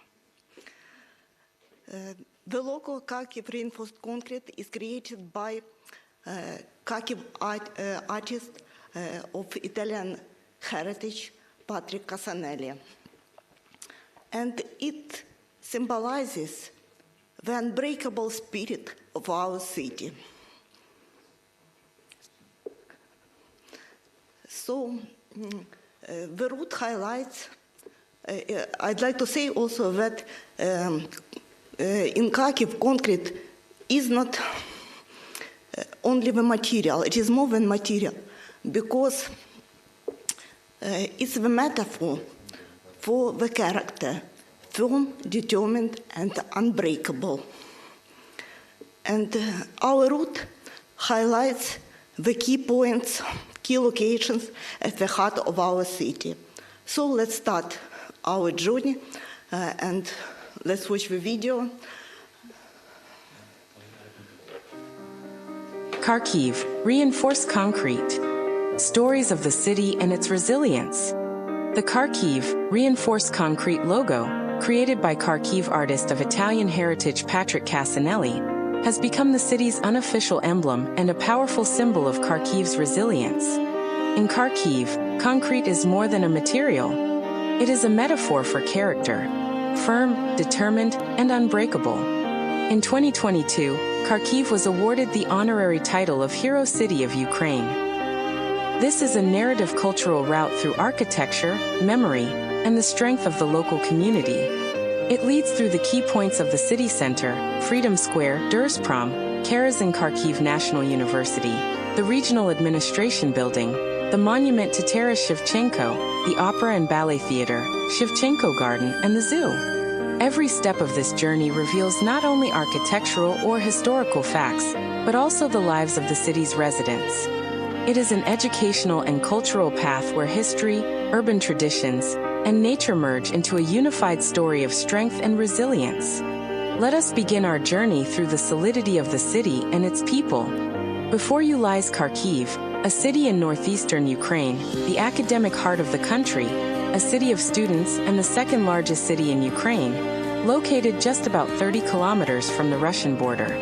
This route will guide you through constructivism and modernism, through university colonnades, public spaces and underground stations that became shelters, and through green areas where life continues despite everything. We begin in the very heart of Kharkiv, Freedom Square, one of the largest squares in Europe. For centuries, this place has witnessed major historical events, nurtured culture, and gathered people together. From its monumental buildings and statues to the intimate green corners and memorial landmarks, every part of Freedom Square breathes history. Its architectural ensembles and sculptural compositions not only adorn the space, but also tell captivating stories about remarkable figures, defining moments, and the cultural heritage of Kharkiv. The circular part of the square has a special architectural magic. 3 monumental buildings follow the precise geometry of concentric circles. Their axes of symmetry converge at an imagined central point. Standing there and slowly turning your head, complex architectural masses from different perspectives suddenly align into perfect harmony. This shift in perception gives the square its unique character. But Freedom Square is more than geometry. It has always echoed with the pulse of the community. Fairs and festivities took place here before the war, and the city's tallest New Year tree was raised every winter. More than 300,000 people gathered here for the legendary Queen tribute concert in 2008, the band's first performance in Ukraine, and one of only 2 they ever played in the country. With an audience estimated at 350,000 people, it became the most attended concert in Queen's history. Today, the band has chosen to support Ukraine during the war by releasing the recording of this historic performance to raise funds for humanitarian aid. In support of efforts to help Ukraine in the face of this new tragedy, Queen announced, "We are returning to that historic concert with a special YouTube premiere aimed at raising donations for international relief efforts." During Euro 2012, The square became a vast fan zone where thousands of Dutch supporters sang songs of gratitude to the city. This is a place where the pulse of life never fades. Even in the darkest moments, even in wartime, the dry fountain here keeps working, and unbreakable Kharkiv residents dance beside it, turning this urban spot into a symbol of resistance. And the city's living heartbeat, Dezhprom, the reinforced concrete giant built between 1925 and 1928, dominates Kharkiv's Freedom Square and once symbolized faith in technological progress and a steel-like future. Dezhprom became one of the earliest and largest examples of constructivist architecture in Europe. At the time of its completion, it was the biggest administrative complex on the continent and one of the first high-rise buildings made entirely of reinforced concrete. The ensemble consists of 6 13-story blocks connected by sky bridges at different levels, giving it the appearance of a city within a city. In the 1920s and 1930s, it became not only an administrative hub, but also a symbol of architectural avant-garde that attracted attention from architects around the world. Despite the devastation of World War II, the building survived and retained its authentic architectural character. During the missile strike on the center of Kharkiv in 2024, the Dezhprom building was damaged, several floors were destroyed, and hundreds of windows were shattered. Yet the structure withstood the shock, just as Kharkiv withstood it. Here lies the key metaphor of the entire route. The city of reinforced concrete stands not only on its structures but also on the resilience of its spirit. From Dezhprom, the route leads toward Karazin University, one of the oldest educational institutions in Eastern Europe, founded in 1804. The university has survived fires, wars, evacuations, destruction, and reconstruction. It is the center of the city's intellectual life. 3 Nobel Prize laureates are associated with this institution. Nearby stands a monument to the students who went to the front during the Second World War. Today, the university again mourns its students who lose their lives in the war for freedom.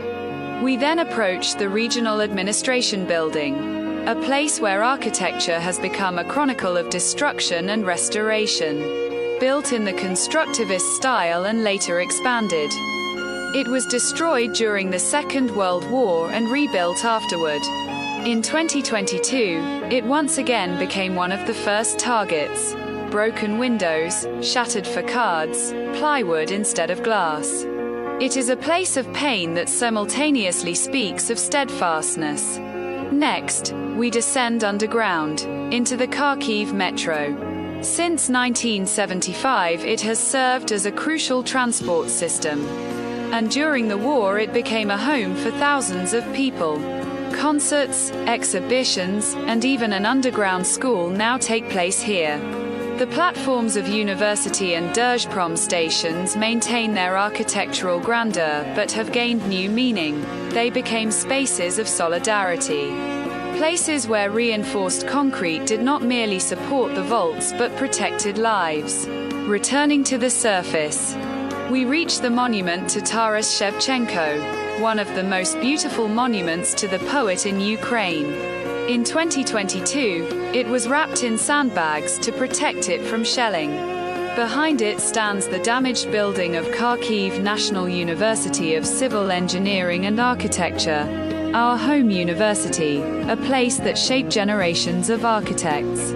For nearly 20 years, it has also been a long-standing partner of the Romualdo Del Bianco Foundation, fostering international exchange, research, and cultural dialogue. Today, after its merger with the Beketov National University of Urban Economy in Kharkiv, the university continues its mission despite the destruction. Remaining a powerful symbol of resilience and commitment to education in wartime Kharkiv. The route then takes us to the Kharkiv National Academic Opera and Ballet Theatre. The massive concrete volumes of the theatre, completed in 1991, make it one of the most striking modernist landmarks in the city. Kharkiv National Academic Opera and Ballet Theatre is an outstanding example of monumental architectural modernism, embracing sculptural massing, exposed structural elements, and a raw material aesthetic that resonates with the core principles of brutalism. Often classified as a work of late Soviet modernism, or the functionalist architecture of the 1960s–1980s, the building incorporates many features characteristic of brutalist design. Expressive concrete forms, dramatic geometric compositions, and an unapologetic honesty of structure. Today, it stands not only as a cultural institution but also as a powerful architectural statement, representing a bold era of experimentation in Ukraine's architectural heritage. During the war, performers continued rehearsing in shelters, and performances were moved to the basement. Opposite the theatre stands the mirror stream, a symbol of lightness amid heavy concrete. The final steps of the route lead us through Shevchenko Garden, a green island of calm in the very heart of the city. It is cherished for its beautifully landscaped paths, centuries-old trees, and elegant flower beds that change with the seasons. Its fountains fill the air with movement and light, creating a pleasant atmosphere even on the darkest days. A favorite spot for walks, conversations, and quiet reflection, Shevchenko Garden remains one of Kharkiv's most beloved urban spaces. It is also home to Ukraine's oldest zoo, which was fully modernized just before the war. Despite shelling, these places preserve the sound of peaceful life, trees and fountains, children's laughter, the movement of animals. All of this restores the feeling of normality where it is most threatened. The animals, cared for throughout the war, continue to live, play, and interact with visitors, becoming a quiet reminder of the resilience and continuity of life. Kharkiv is a city that knows what it means to lose, but never forgets how to rebuild. A city of concrete giants and warm communities. A city of universities, technologies, and endless energy. It create culture even underground, and keep the city alive day after day.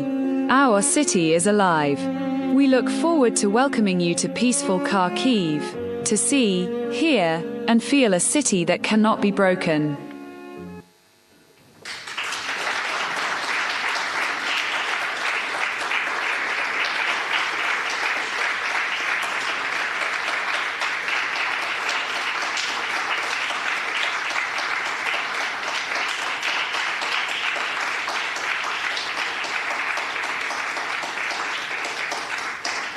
Thank you. I would like to present to the Foundation Museum the logo of our city. So, and we'd be grateful if it could become the part of your collection. Kharkiv reinforced concrete. Thanks a lot. Thanks a lot, dear Oksana. We have been in Kharkiv about 5 times. And we are honored to be part of Oksana's university and the house. And we have been in Kharkiv about 5 times, and we are honored to be part of the university that it is so destroyed in this moment. Thanks to the organization that Oksana and Mihailo Averbach are leading there, and we were also invited by the governor, and it was a wonderful day. Fireworks in all the square, because 2005 it was. There were 3 days. First day, a big holiday. Second day, relax, and the third day, it was another holiday. And it was a wonderful week, in a wonderful company, in a wonderful atmosphere, with wonderful friends. They were really teachers in welcome and hospitality. And we cannot be touched so deeply by what it is happening. So we are touched by this your presentation, and we feel deeply, as you know, beside you and Mihailo and all the friends that we have found there. Your friendship is really, truly. Thanks a lot. Thank you. Thank you. See you in peaceful Kharkiv. Thank you.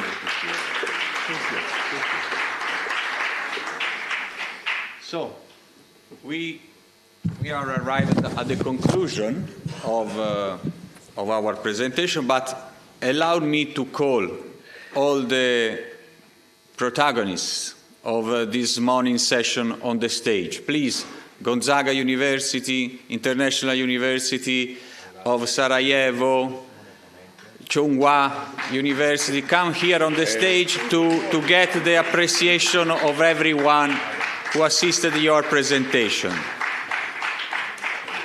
Odessa, please. Everyone are invited here. Regia Luci. Please, go on.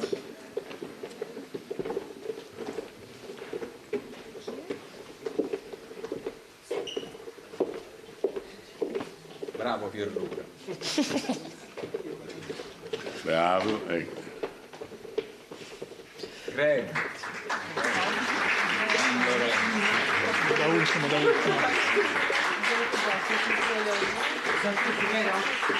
Farei stare un po' più avanti così che... Sì. So, few step ahead. Not too much, but few step ahead. Okay. Please. Not too much. Okay. So. Ok, facciamo una bella foto. Beside you. For you, ok. Bravo, eccolo. Adi, che fai? Adi, Allora, insomma. come viene la foto? ma anche un po' da qualche gradino su. Un po' più in là? Sì, un po' più verso più forte. Allora,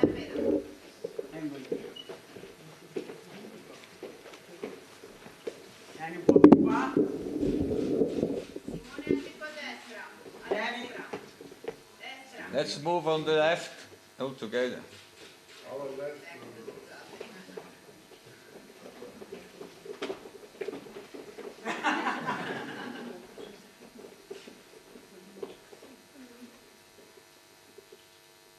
Cheese! Ci siamo?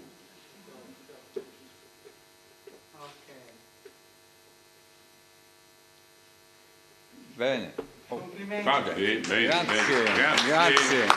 Let's stay here all together, please. Because you represent a selection. We say hello also to the other friends who presented their storytelling from Romania, from Kyrgyzstan, from Azerbaijan. And we would like, the committee of Storytelling would like just to deliver a few mentions. There are no prizes. Every one of you is ideally awarded, because we all enjoyed your presentation and the outcomes of your efforts over over the past weeks. There are few mentions of appreciation that the committee decided to give to some presentations. And the first one is for the Odessa National University of Economics in Ukraine. Thank you. The reason is that this work stood out in particular for its relevance, narrating and long-standing historical relationship between two countries and keeping alive an essential cultural dialogue in an extremely critical context of armed conflict. Congratulations. Thank you.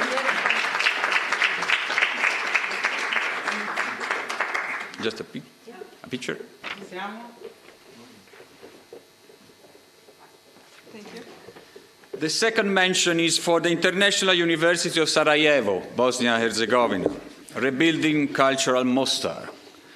This work perfectly embodies the spirit of this year's edition of The World in Florence, Heritage, Peace and Move, offering a concrete vision of how the reconstruction and interpretation of heritage can serve as a tool for peace and social cohesion. Congratulations.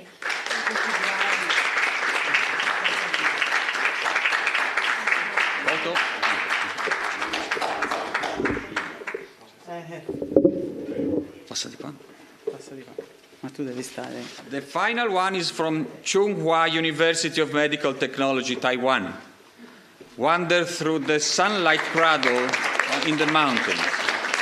The work admirably connects the beauty of Taiwan, natural cultural heritage, distinguishing itself for its ability to inspire visitors to experience the territory firsthand. The splendid images of nature and the visual approach immediately stimulate a deep desire to visit. Congratulations.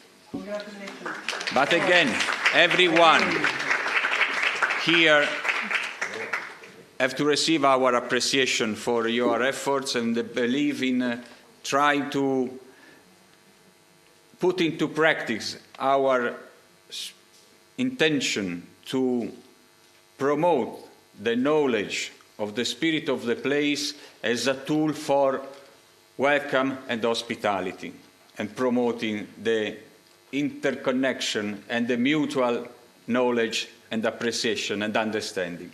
Thank you again, everyone.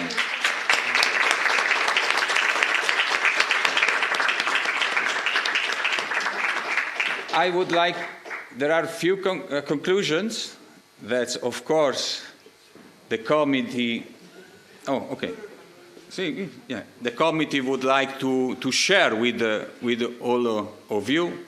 And of course, let me express my sincere and deep appreciation for your support in managing Storytellathon. Thank you very much.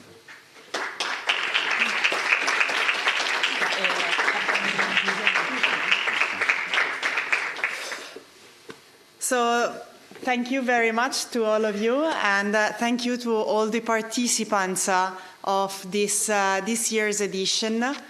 As we already have told, this year is the conclusion of a path of 5 years, and during the previous 4 years we were collecting suggestions of how to make things differently, how to enhance dialogue, how to put together very different actors in the best way.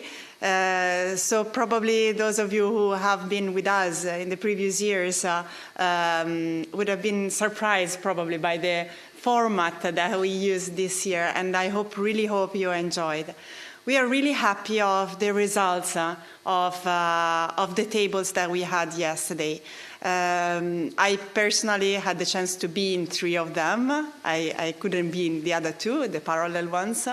But the atmosphere, the connections, the sincerity, the attention that was in these tables was really moving, was really an emotion, a deep emotion. So I thank all of you for this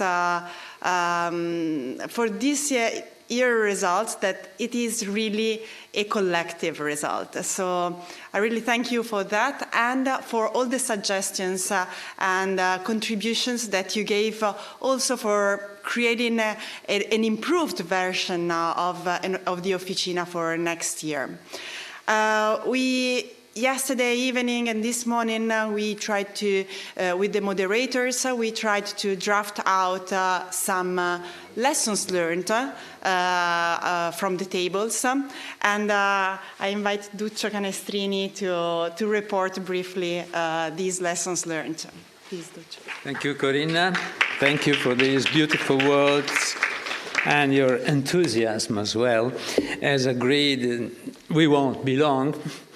The scientific committee has highlighted some points, 4 points for these, which are not proper conclusion, but it's a kind of a final remarks, let's call them.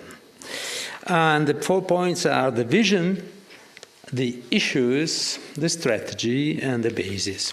I'm going through this sheet of paper. The vision. We have learned, as Corinna was saying, that heritage today should be understood as living heritage, not a static museum, but a dynamic part of people's daily lives and natural landscapes. It is a global movement. Practices from 4 continents have shown and share commitment to using heritage as a bridge among cultures. Tangible and intangible values are inseparable. They form the language through which communities communicate and understand one another. 2, the issues.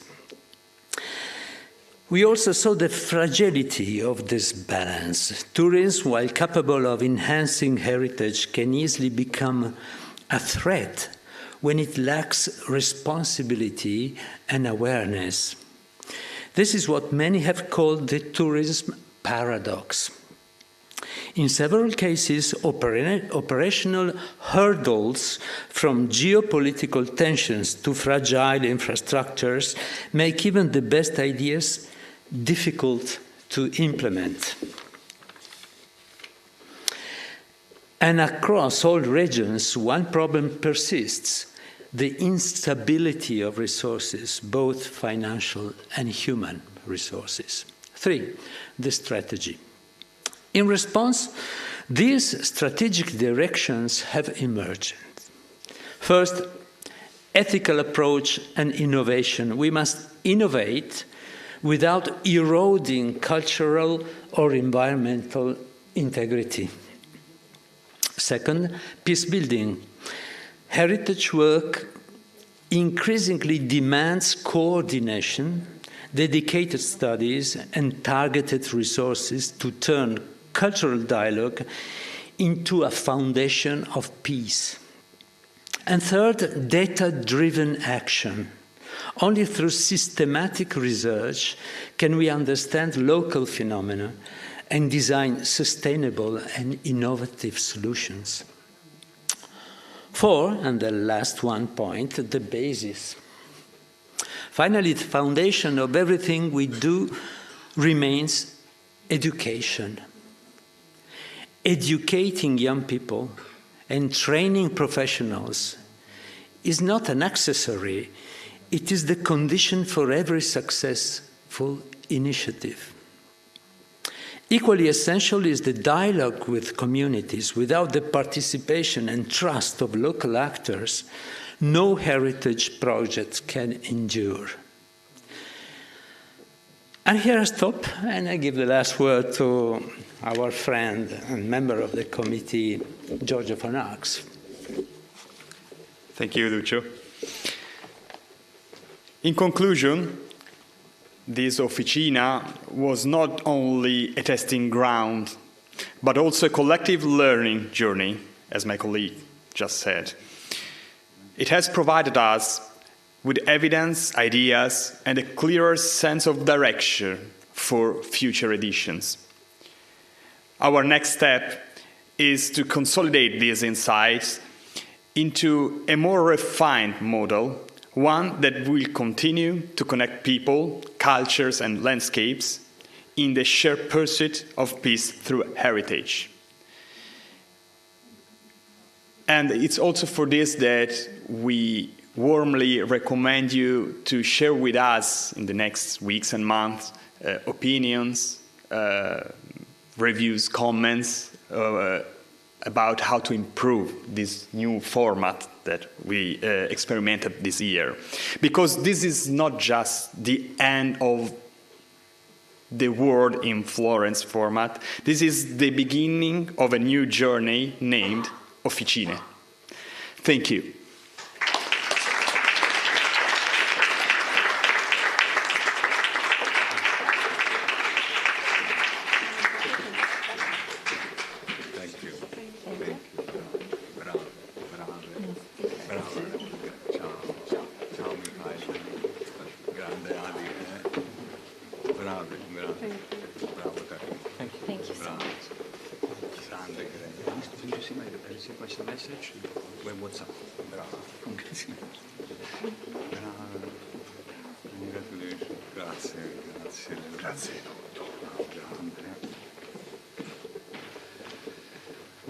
Okay.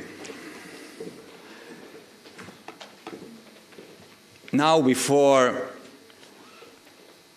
leaving the floor to the president of the foundation, Madam Carlotta Del Bianco, let me invite here a special person for us, Maria Teresa Jaquinta. I don't actually remember since when we met, but it's many years that you are following us, since you were in ICROM, and now you are continuing to be on our side with all your experience, your knowledge, and helping us in managing all these events that so far we have shared together. So, you are also Secretary General of ICOMOS Italy, but first of all, you are a reliable person that has always supported and advised the activity of our foundation and the initiatives of the World in Florence for the 5 years of its edition. So I'm really privileged to leave the floor for you. Thank you. Thank you. Sì, forse la luce. Non c'è bisogno di... Ok.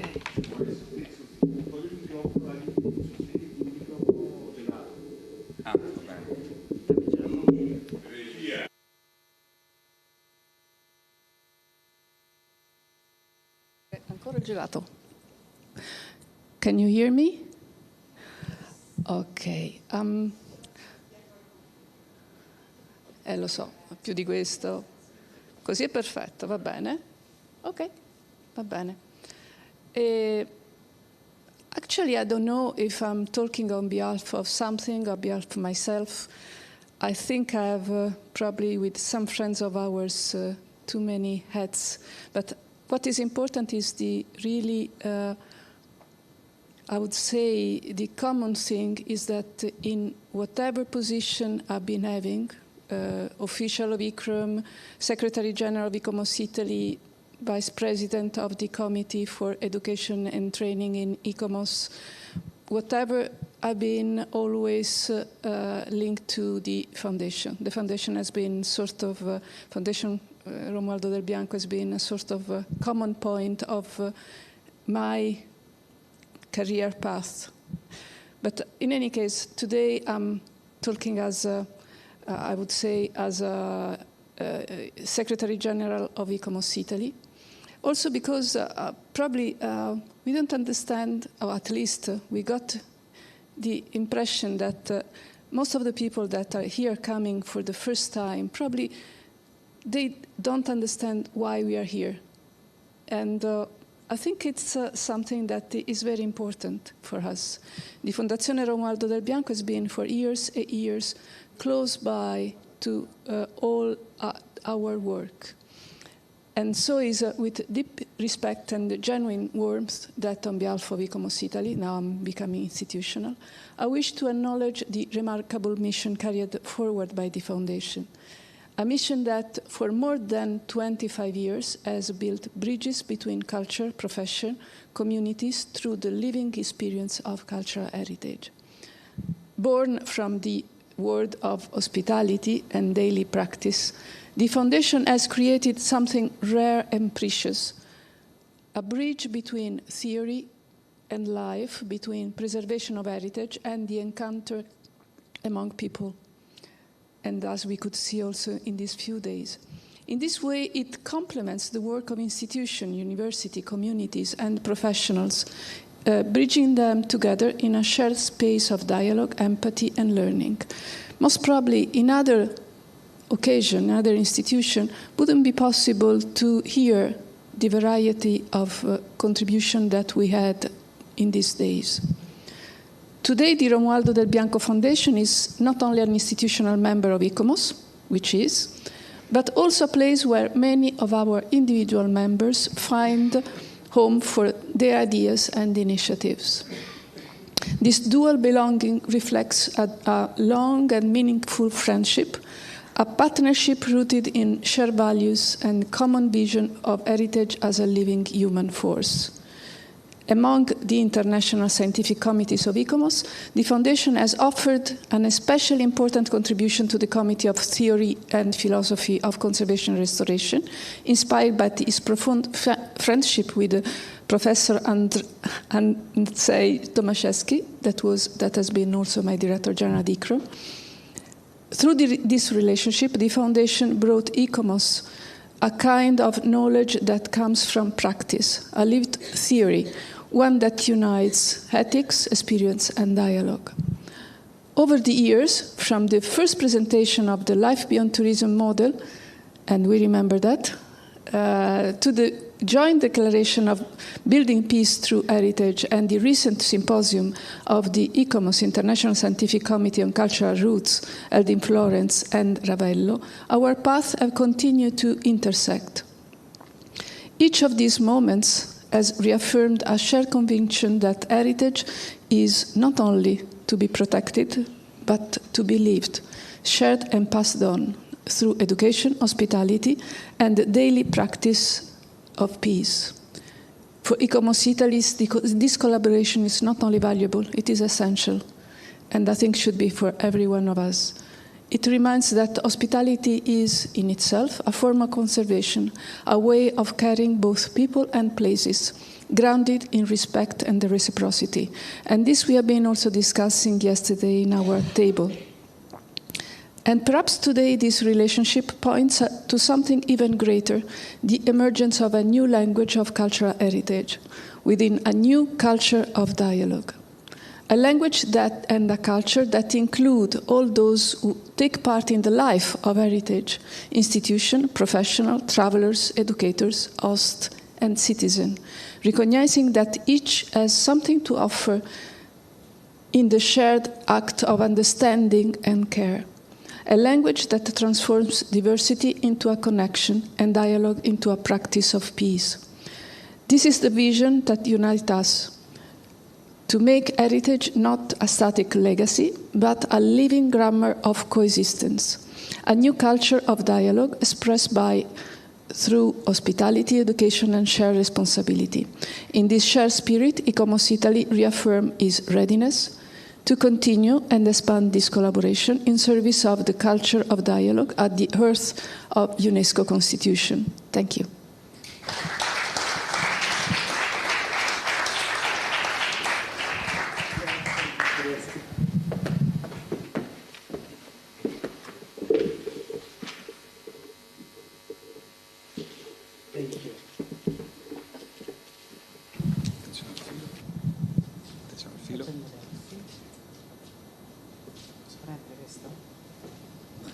Se puoi puoi parlare anche con il microfono. Thank you. Thank you, Maria Teresa, for these words that really clarify, in a way, our position as a foundation that operates for the culture for the culture of dialogue. So, in conclusion of these 3 days that seems to have been longer than a week for all what we have done together, I would really thank all of you, all the work done behind the scene by the committee, by all the staff, by all those who have followed day by day all what we have done to be now here, for all of you who have shared our vision, have followed our proposal of being active part in our world of, in our path of bridging people, experience, cultures, and be an active activator of connections. Because the foundation is all this. As we said yesterday, the foundation is a network, a web, a collector and connector of experiences coming from so many different worlds, cultures, layers, and actually what we had today and yesterday was an activation of the learning communities we are talking about in our Life Beyond Tourism philosophy and model. So this 5th edition of the World in Florence that we opened with Stupore, an event that brought together the founding elements of our vision through this artistic expression, this artistic and tangible way to materialize and put into bronze this ideal developed during these 50 years of experience in the welcoming and the hospitality world. And now it is fixed in this tangible work, this message that represents a change of perspective, a conscious relationship with places and communities, and a renewed sense of responsibility in our actions. And we now have more than ever this role of hub, of collector, of connector, to foster the exchange of experience arising from real needs in different cultural and environmental contexts, encourage the exchange of theories, solutions, and lived practices among diverse cultures and environments, and support participants in making more informed and conscious choices, and enable each participant to put these choices into practice by exchanging ideas, and promote critical evaluation of adopted solutions and their local effects. Within the foundation, you as participants can present your solutions that have been implemented and the results obtained, and all the outcomes can be shared so that they become common knowledge, together with the environmental, social, political conditions that enable success or reveal the limits, the risks, or unintended effects. So our tables means to be places where we critically construct a common and shared solutions for the future, so that the heritage is not just protected, but it is revealed, enhanced, and passed on future generation. So this hub is aimed at offering insights from multiple perspectives, allowing each participant to better understand, choose, and shape their own solutions. And what this means in practice, improving solutions, enhancing appreciation of diversity, encouraging practical application in a continuous cycle of testing, verification, correction, updating, and renewed application. And again, the foundation in this sense intends to be and acts as a keystone because we would like to be seen as a qualified international institution for exchange of ideas and experiences between the theory and the practice, a keystone connecting the world of the institutions, the academia, those who really have a precious role in studying solutions and giving directions, and those who put them into practice, because still we feel that worldwide we still have to fill a big gap. And we want to favor this dialogue.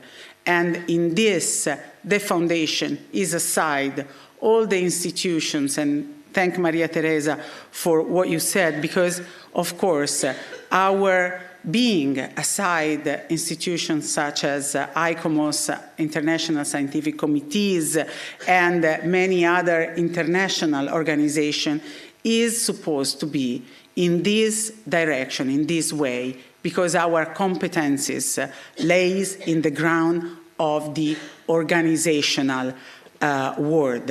And in this world, we have grown up with experiences, and we can put all these at disposal for a better feeling of this dialogue, of this gap. So, beyond 2025, beyond the word in Florence, and in continuity with the word in Florence, we want to see the culture of dialogue begin. And the word in Florence with the Officine will work towards this to build, thanks to your contribution, your suggestions, your indication, a second pilot officina, a third pilot officina, to get to the model we all find suitable to become a structured word to host and make into practice this culture of dialogue between cultures. So I must thank all of you, and I really appreciated the work that have been done yesterday, the way that dialogue was favored and moderated by all our moderators and our members of the committee, because it was really live, and it was a real, powerful dialogue to build something that we still have to put on and on that work on. And essential still is education. So all the universities of the network and those represented here among all those that joined our Storytellathon are fundamental in this process. So on a side, the institutional aspect of education at the level of international organization, and those who put education into practice and dialogue with students are those who are putting the basis of the new generation to face the world we are living with all the changes that we are seeing. So we encourage the universities to follow the path of the Officine, to be active partners, to involve students, and the Storytellathon this year was really giving shiverings from all the aspects that you have touched. Of course, the atrocities and the beauties, and the creative way that young people have to show simple but extraordinary things. And I think we have to cultivate this creativity. We have to cultivate the dialogue among the younger generation. And for that, I think that Life Beyond Tourism and the Romualdo Del Bianco Foundation are the network in which all this can be implemented and developed. So I thank all of you present and connected online, because you represent the Romualdo Del Bianco Foundation in its past, present, and future. Thank you all.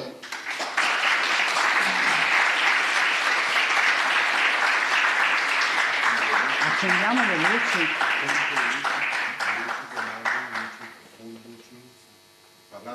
Facciamo intanto che accendiamo le luci e avrei piacere di fare una foto tutti insieme alla conclusione di oggi qui sul palco in vista di stupore. Ah, grazie.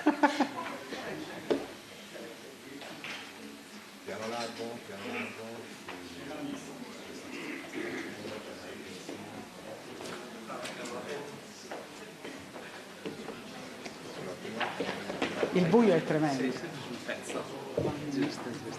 andata bene? È stata bella, mamma mia. È stata potente. Io l'ho vissuta così. Sì, sì. Dai, qui, on the stage. Here, two lines. Guidava il stupore. Ma secondo me ci si può un po', un po' di regia, di posizioni, please.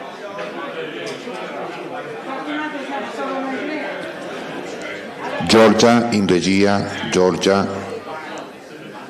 Qualcuno sul palco però. Allora, Giorgia manda su qualcuno. Cosimo, fai un po' di movimento, qualcuno su Adi, ciao. Ragazzi, venite su. You come up. Please move on your left, a little bit more on your left. Lorenzo.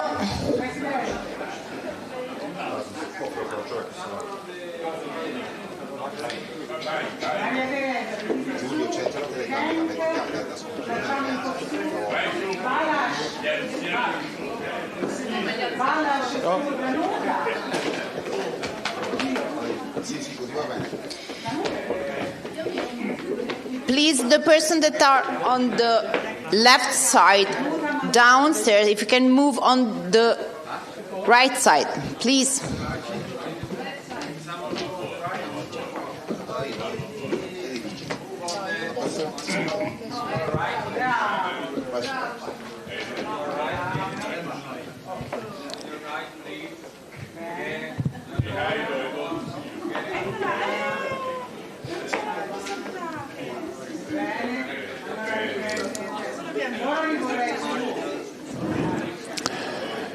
Ettore, tutto a posto?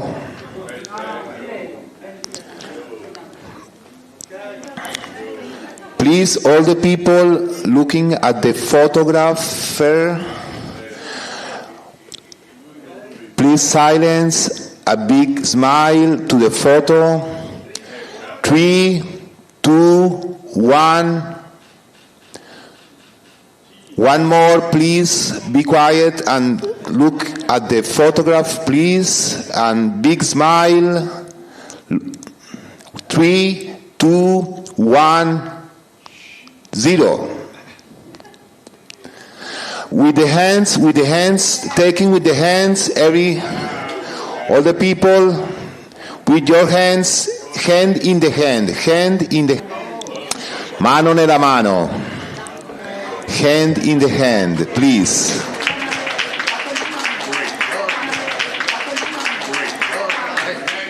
Thank you, thank you.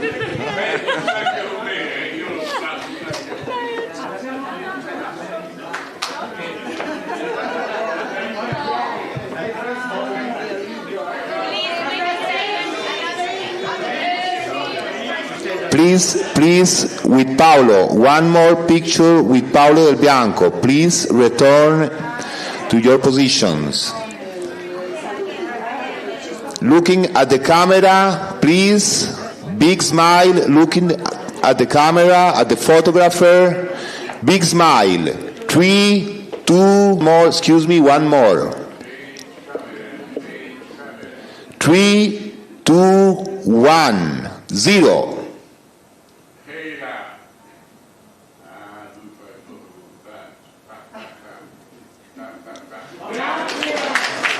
Tu continua a scattare, Ettore, anche questi momenti.